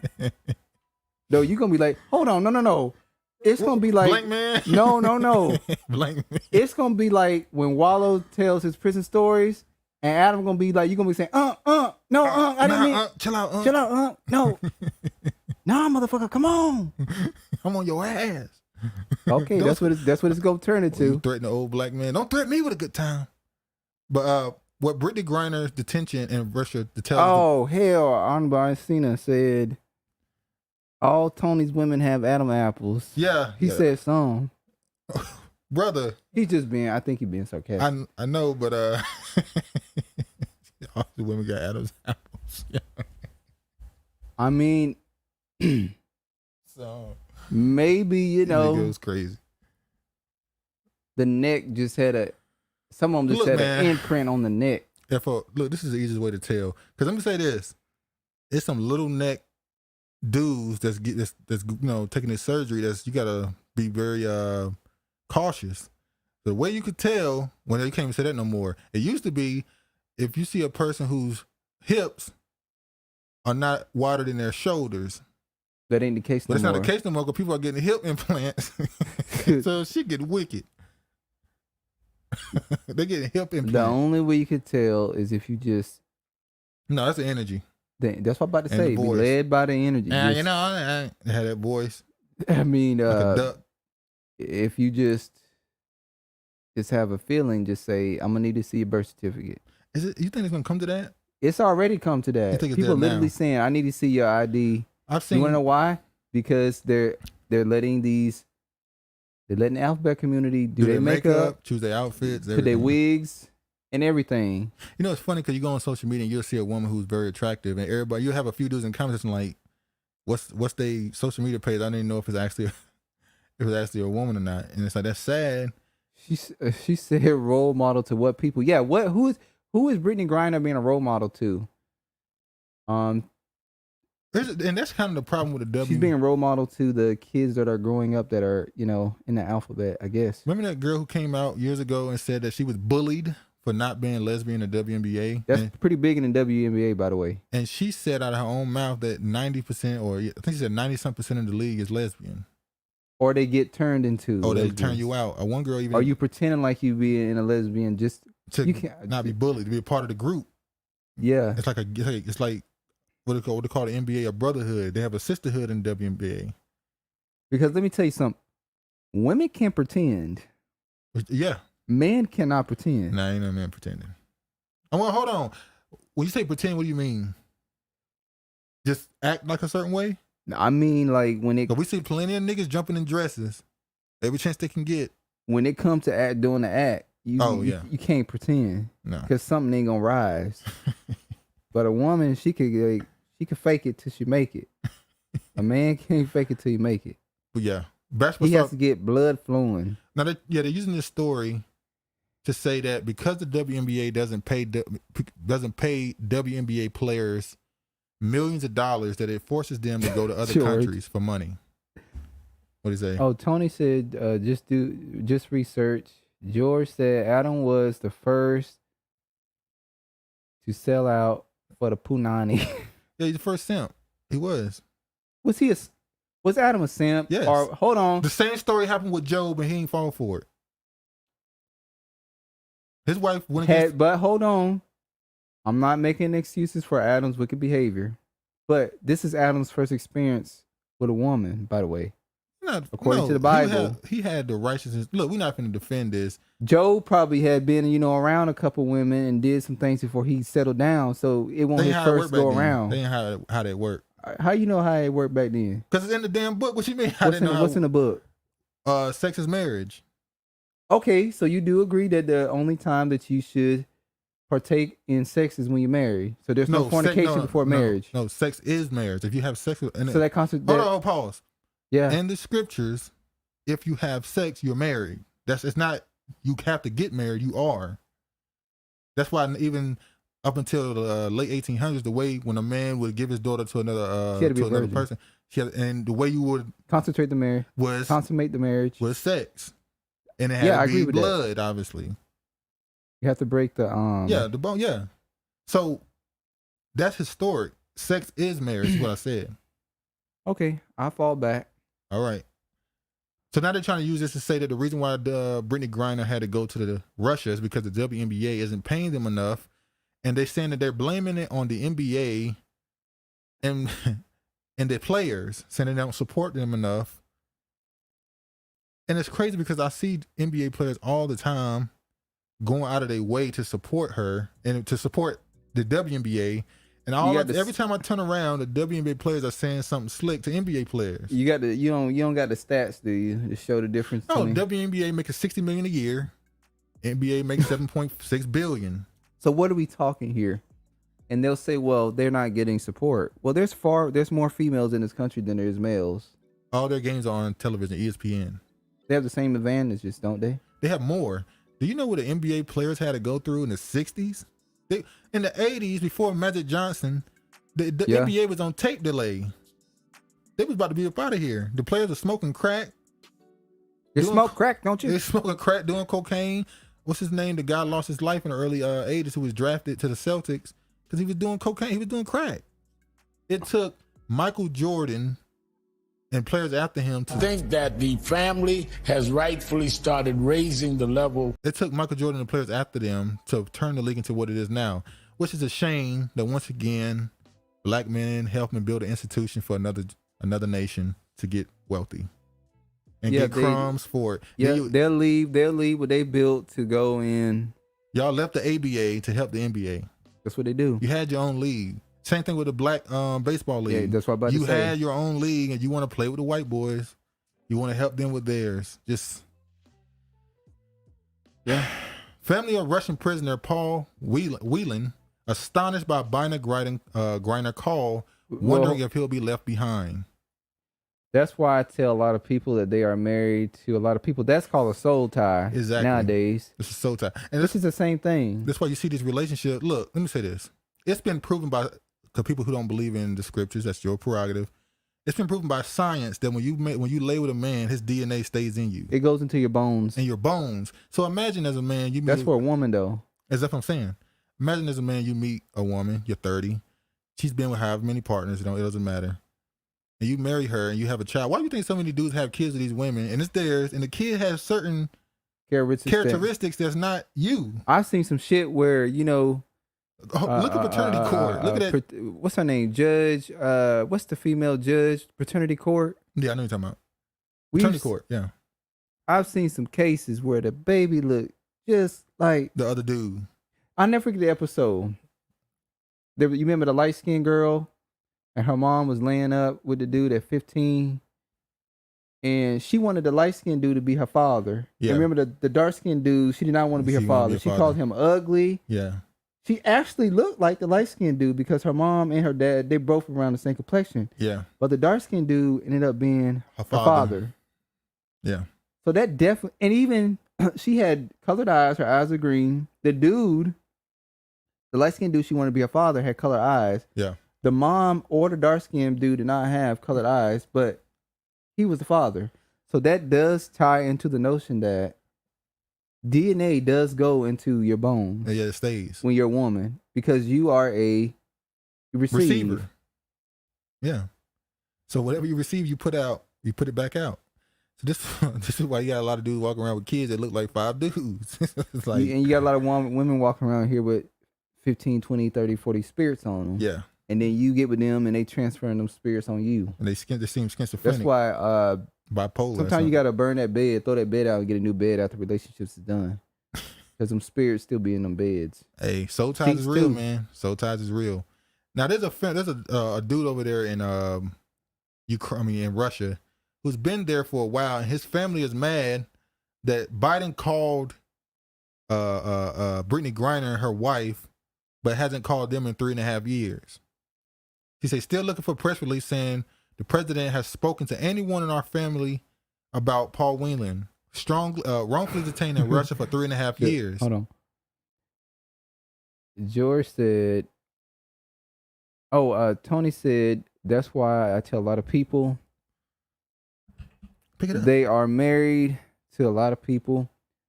George said Adam was the first simp, the only woman he had more ribs, but had more ribs. He simped out for the one, so he was the first buster. Doomed us all for the forbidden cookie. They don't have the NBA. They don't have the WNBA. They don't have the viewership to generate the money to be equal. Yeah, their game is whack. Oh, shit. He did the first hit ever and died of a heart attack. Oh yeah, you talking about the basketball player? Yeah. I don't think that's his first hit. I mean, on draft night, you decide to do that. I don't think that's his first time doing crack. He probably maybe wanted some confidence. No, it was a celebration. Remember, that was the early 80s. Oh. So that was before people really realized how dangerous it was. It was just a high. See, cocaine was a rich people drug. Poor people couldn't do cocaine. It was too expensive. AKA white people. White man drug. So it was like you either had to be a celebrity, millionaire, or high-level executive of some business or corporation to be able to be a true coke head. So that's why when they turned it to a rock and made it cheap, it took over the hood. Yep. So it says, so this woman is saying that her husband been over there for 3.5 years and she ain't got a call yet until obviously she made a point about it and Biden made sure to call her. Unfortunately, this dude is over there because they think Russia has accused him of being a spy. Which is the same thing I accused Brittney Griner of being. But she's over there being programmed. So while that's probably the main part. She's some type of program she's into over there. But is it possible, on the other hand, that she is just over there and the Russia's like, you decided to come over here in the middle of a time when we're in war, and we're gonna use you to our advantage. Yeah, we want somebody back. That's what I was about to say. There's a person they're trying to arms dealer. They're trying to get back for her. They said there's an arms dealer in the possession of the United States. We'll trade her for that person. They got to do it. And America right now don't want to give Russia an arms dealer because he might got some connections to. They countries. have to do it because Brittney Griner is a quote unquote black woman. Their base isn't she biracial? They still see her as a black woman. Yeah. So they're gonna give her up. Well, I think the reason why Brittney Griner isn't getting as much sympathy as they expected is deleted because she's guilty. No, he did go over there with weed. I think the reason why is because nobody really can sympathize with her lifestyle. That's true. If she's a lesbian, she's a butch lesbian woman. Then the only people that's gonna have sympathy for her would be Oh, they deleted it. So there was a video I had of the Sri Lanka war going on. Not war, but they took over the presidential Sri Lanka. home. It's Sri Lanka. Sri Lanka. Think of all three of y'all. There's shortages of energy and food over there, and the whole country collapsed. I was going to show that, but it was deleted. So hold on, let me see if this one is up. Why Facebook trying to hide what's going on over there in Sri Lanka? You mean Twitter? All the same. Pretty much. So I just showed this. You know, when you're older, you start calling everything the same. Everything Facebook. Everything Facebook.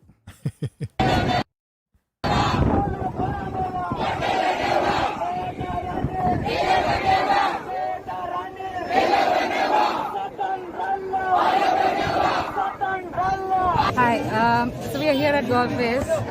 This is the main place for and has been throughout since the 9th of April, and today marks the 3-month anniversary of that the first uprising. Now she said uprising over there in Sri Lanka, which is beneath India. I always thought it was a part of India. It's an island. Yeah, I always thought it was a part of India, but it pretty much is. They are India, but it's anyway, it's separate. They got their independence, I believe. Yeah, so over there's been a huge food shortage, and now there's an energy shortage, and it's so bad over there that they pretty much taken over the country. One half is complete chaos, the other is police state, and so they've now convinced their prime minister to step down. And when I saw this, it pretty much took like a year for this to happen, just a year. So how fast? Because there's a shortage coming in America. Is that gonna happen? How fast will this country, if there's a food and energy shortage? You know, how fast will this shit crumble? And we're gonna talk about why there might be an energy shortage. I personally, like black people, I like to do a big grocery shop once a month. I don't like to keep going back and forth to the store. And mind you, I've been noticing people carts, and it looks a little scarce, a little thinner.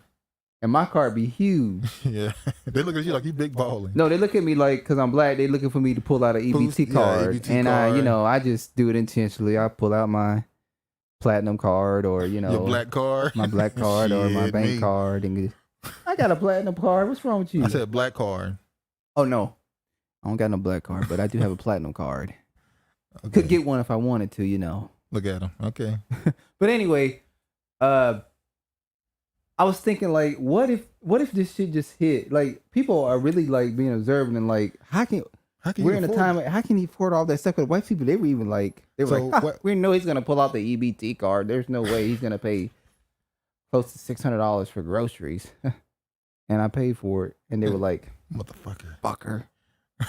Who's he conning? Well, one day you're going to walk out that grocery store and have a mask on. They're going to throw your ass in the back of what you got a van. I'm going to say, oh, why? I mean, y'all could just rob the stores like you've been doing. They walk in the store and just grab They just walk in the store and grab stuff. And walk out. Homeless person lady, she just walked into Walgreens the other day, grabbed it, and the guy was like, hey. She was just standing out in front of the store with her, little homeless buddy, and, they were going to hit the bottle later on. They were talking about it. They don't chase out the white folks. I said, now I wonder if that would have been a black man or a black woman that would have went out the store. Because you remember that, I told you remember what happened to me a couple years ago. There was a guy, but this was before COVID, so some people say it's not comparable. You remember when I told you that the cops, I was coming out of Walgreens and the guy was in front of me, but the cops stopped me. I had a bag. Yeah. They stopped me. They thought you was a thief, yeah. And I had to show my receipt. The guy just continued to walk across the street. They never stopped him, by the way. He was white. No, he was Mexican. Oh, he was Mexican I'm too? sure he had white down on his senses, though. They could sense it that he probably had white down. They stopped the black and let the brown get by? Yep. What happened to black and brown unity? There is no black and brown unity. All right. Do y'all remember this? Back in April, when Joe Biden announced that he was going to take oil from the strategic petroleum reserves so that he can help lower the gas prices. So you right here, fact sheet. Biden administration responds to Putin's price hike by awarding first barrels of historic strategic petroleum reserve release and deploying affordable clean energy. It never happened. Let me show y'all see the video. So today I'm laying out a two-part plan, not only to ease the pain that families are feeling right now, but to end this era of dependence and uncertainty, and to lay a new foundation for true and lasting American energy independence. Parenthetically, just imagine if, in fact, Europe didn't have to count on Russia. Now, he had 2 points right there. He said he wanted to lower the gas prices for Americans at the pump, but he also said he wanted to imagine Europe without relying on Russian gas. That's 2 different points he made right there. Mm-hmm. So look at this right here. Joe Biden has allowed 5 million barrels of oil from U.S. national supply to be shipped abroad after claiming they'd be released to help lower soaring gas prices. Are we surprised? So the gas apparently went to Europe, parts of China, and I forgot the other place they were pointing out it went to. I think somewhere else they went to. But the China oil is the one that's the most interesting, and I'm gonna show that right here. Hold on. The China one. Now, this story broke like a week ago, I think. I want to say. I thought at the beginning. 3 days ago. Yeah, but I think the story itself was like maybe a week ago. Yeah. So right here it says Biden under fire for letting 5 million barrels of oil go overseas as U.S. prices hit record highs. And there's a connection he's gonna make with this. Yeah, watch this right here. And then there's a Reuters report out this morning that says that more than 5 million barrels of oil that were released from the emergency oil reserves were exported to Europe and Asia last month, and some of it reportedly was actually heading to China. Is the administration aware of those reports? And does the president mind that some of this oil that was meant to ease pain for consumers is headed overseas? I have not seen that report, so I would. You haven't seen that report? How you the press secretary and you haven't seen that report? You're supposed to be up on everything.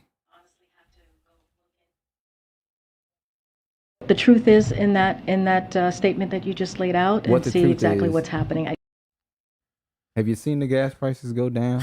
It did not. They actually went up a little in some places. In some places, they've gone up. Yeah. They say he's facing questions about his administration's ability to manage its own efforts aimed to lower gas prices for Americans as the U.S. faces all-time historic price surges. All right. The reason why the strategic petroleum reserve, they normally do sell off a little bit, and because America is a free market, they have a bidding war for it. So you can bid on the oil. I think they said the reserve can hold up to 700 million barrels or something like that. It's normally around 500. I think Trump probably had the most full. I can't remember, but he was selling a little bit of it off too. They say he was selling some of it off because it was full, but I've heard people say it never was full. It always around 500 million. reason why this is important, other than the fact that anybody who is driving and seeing his gas prices, you should be looking at Biden ready to whip his ass. But look at this right here. Now remember, Biden sold 1 million barrels from U.S. Strategic Petroleum Reserve to China-owned gas giant. Now this gas giant, let me roll down right here. Biden campaigned heavily against the oil industry in 2020, promising to end fossil fuel. He went on to cancel the Keystone XL pipeline and implemented a moratorium on new gas releases in federal land during the first month in office. Biden Energy Secretary, meanwhile, is working with left-wing activists who want to eliminate fossil fuels. In late October, House Oversight and Reform Committee Democrats pushed top oil executives to produce less gas due to climate change. And remember, Biden purposely made these companies produce less on purpose. He shut down pipelines from being built. So look at this right here. Turner also said the decision, should go right here. The White House did not turn the request to comment. The decision to sell barrels from the country's strategic petroleum reserve to a Chinese conglomerate comes as an American public increasingly sours on Biden's energy policies. According to the January Gallup poll, roughly 3 in 4 Americans are not satisfied with the federal government's national energy policy, the highest level in roughly 2 decades. Turner also said the decision highlights the Biden family's relationship with China. Biden's son, Hunter Biden, is tied to Sinopec. In 2015, a private equity firm he founded bought a $1.7 billion stake in Sinopec Marketing. Sinopec went on to enter negotiations to purchase Gazprom in March, 1 month after Biden administration sanctioned the Russian gas giant. So they did that so they can make money, profit off of it. So Biden's son, which means the Biden family, is profiting off of the increased gas prices, or oil prices, should I say. That's what they do. Every angle. These people, then you got all these politicians, insider trading. That's why you see all these 100 millionaires. And how you worth 100 million and you a politician? A career politician. That's somebody who started a business and made money and then going into politics. That's what Trump did. That's what Trump did. We talking about people who are career politicians worth 150, 20 million, 90 million. 80 million, 90, yeah. How is that possible? You're a career politician. They don't make but what? Presidents make 100K. How much do a politician make? Like around the same amount? Probably around 70, 80, Even though we know that Dr. Fauci was the highest paid employee in the government. He's the highest paid. Well, Dr. Fauci is a tiny hat. Yeah, okay. He makes sure he get his shittings off the top. Iran, Russia, China to run war drills in Latin America. So is Latin America going to be the new Middle East? You mean a war zone? War zone. Wow. South America. I mean, they're pretty much the same. The Middle East is a bunch of mixed people.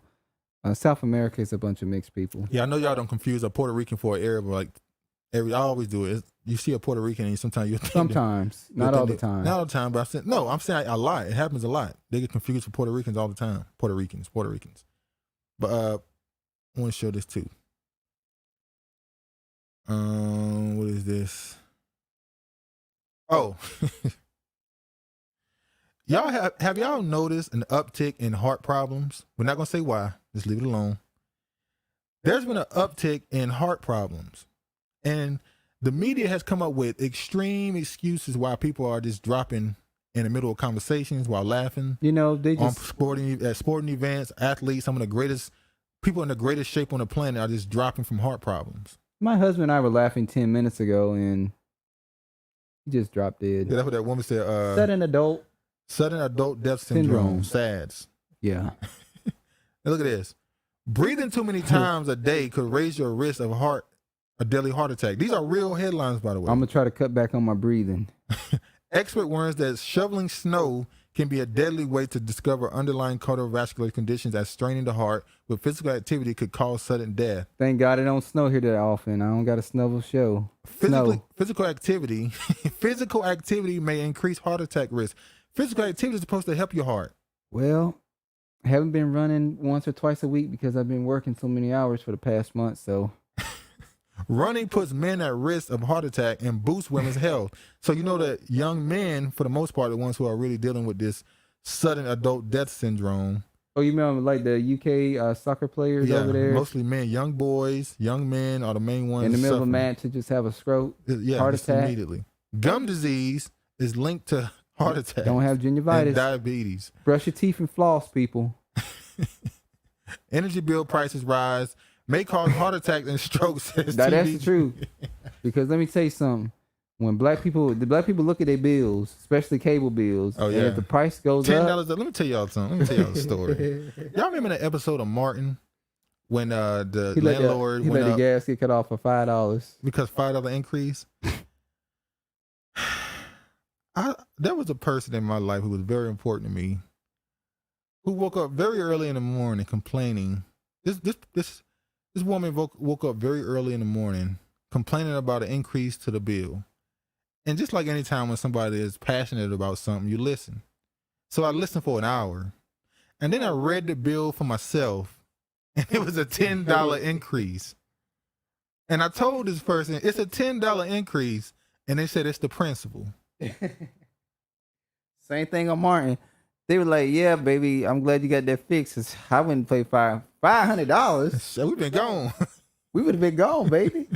So what, $50? No, $5. $5. $5, mother. All right, who is reconvened monkeypox emergency committee after over 6,000 cases reported? I know that may seem like a small amount, but that's a big amount. 6,000 is a big amount. And I forgot to bring up the graph of what they said is going to happen. You can go back to the other video we talked about monkeypox. Just put in our name and monkeypox. I might put it in the description. They have a plan of how this year should go out and next year. And let's just say about at the end of the year, they said, how much is it? I forgot. I think they said the country was to have 90 million people left. 90 million by the end of the year. That's all I'm saying. That's according to the same people who this country? Yes. The same people who I thought they were talking about globally. No, I mean just in America.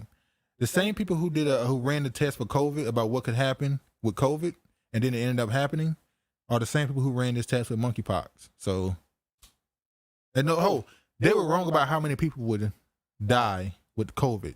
They were wrong about that. They said it would be way more than it actually seemed to be. Ended up being. So they saying this one is the one, I guess. And they are talking about the new variant, BA5. Yeah. Which is supposed to be the worst variant out of all the variants. So, yeah, which is people are pointing out that this monkeypox, for the most part, is affecting gay men because you can only get this disease through physical contact. It's not airborne. So what they doing through physical contact to get this monkeypox? That's the thing people are not talking about. Is mainly affecting, and these are one of the experiments we talked about last time. The pathology of experimental aerosolized monkeypox virus infection. Basically, when I showed this last time, they studied this. This right here was back in 2010. They studied and found out a way to make monkeypox airborne, to spread. Well, they did one study in 2010. I think they did another study in 2000. And when I hear that bring me to chemtrails. Yeah, that too. They did one in 2010, 13. I think they did another one in 2002 or 2001. Well, they found a way to make monkeypox airborne. And basically what they figured out how to do was they know how to make it where they can spread a certain way. I mean, they can spread if they do certain things to it, and it would last anywhere from 18 to 90 hours airborne. Remember when the FDA, I think it was, put out a recommendation that you should wear a mask on the plane to protect yourself from monkeypox. And people said, why would I need a mask to protect myself from monkeypox when it's not airborne? And they retracted the recommendation. Man, they jumped the gun a little bit. We have a wicked government. You know how when you on the plane and they turn on the air and you see that cold air coming out? Yeah. What if they were to hit everybody with on the plane? Hit everybody with on the plane. Planes might be dangerous. Speaking of the government and this is not the government necessarily, but just the society in general. Disturbing weed killer ingredient tied to cancer found in 80% of U.S. urine samples. This weed killer, Roundup, is used by farmers. People use it on their gardens at home, for their yards. And there's an ingredient in it now that they say causes cancer. So all your food has been sprayed with this to get rid of the plum, to get rid of the weeds, while at the same time there's a chemical in the damn weed killer that's possibly giving people cancer. And 80% of the people they tested for this in their urine had this chemical in their urine. They're just coming up with all kind of ways to get you out of here, huh? It's called what is the name of it? Glyphosate. Glyphosate, yeah, that's go right there. They just found a way to get you out of here. There's so many ways to get you out of here. They trying their best to depopulate. They trying. Oh man. All right, man. We've been going on for a while. How long it been? It's been almost 3 hours and 30 minutes. Yeah. I'm sorry, y'all. I did not mean for this to last that long. Well, we appreciate those who stuck around and stayed to the end of the video. We appreciate the support. Yeah, we got to chill out with that. Damn, 3:30? That's crazy. And actually, I had a good time. I love interacting with the... Definitely interacting more with the chat this time. We're getting comfortable with it, y'all. We get comfortable. It's kind of hard to stay on topic and read the comments because there's a delay. So I got to find a way to make the delay shorter possibly. But yeah. I'm sure the people that stay here long ain't complaining about it. So we definitely appreciate y'all staying this 3 hours. Y'all really fuck with your boys, man. That's really cool. I think that's the last words you want to say before we get up out of here. Thanks for viewing the channel. Y'all be safe out there. And that's it. All right, man. Y'all be safe. Please like, comment, subscribe, and tell people about it. I'm trying to keep uploading these up to Facebook too, I guess. Keep trying to build that up. Facebook is... I don't fuck with Facebook. Yeah, Facebook different. But yeah, y'all be safe, man. Make sure y'all watch out for the stuff they got in the food and everything. Protect your seeds. And these perverted spirits. Yeah, protect your seeds if you got some. All praise to the Most High. And peace, man.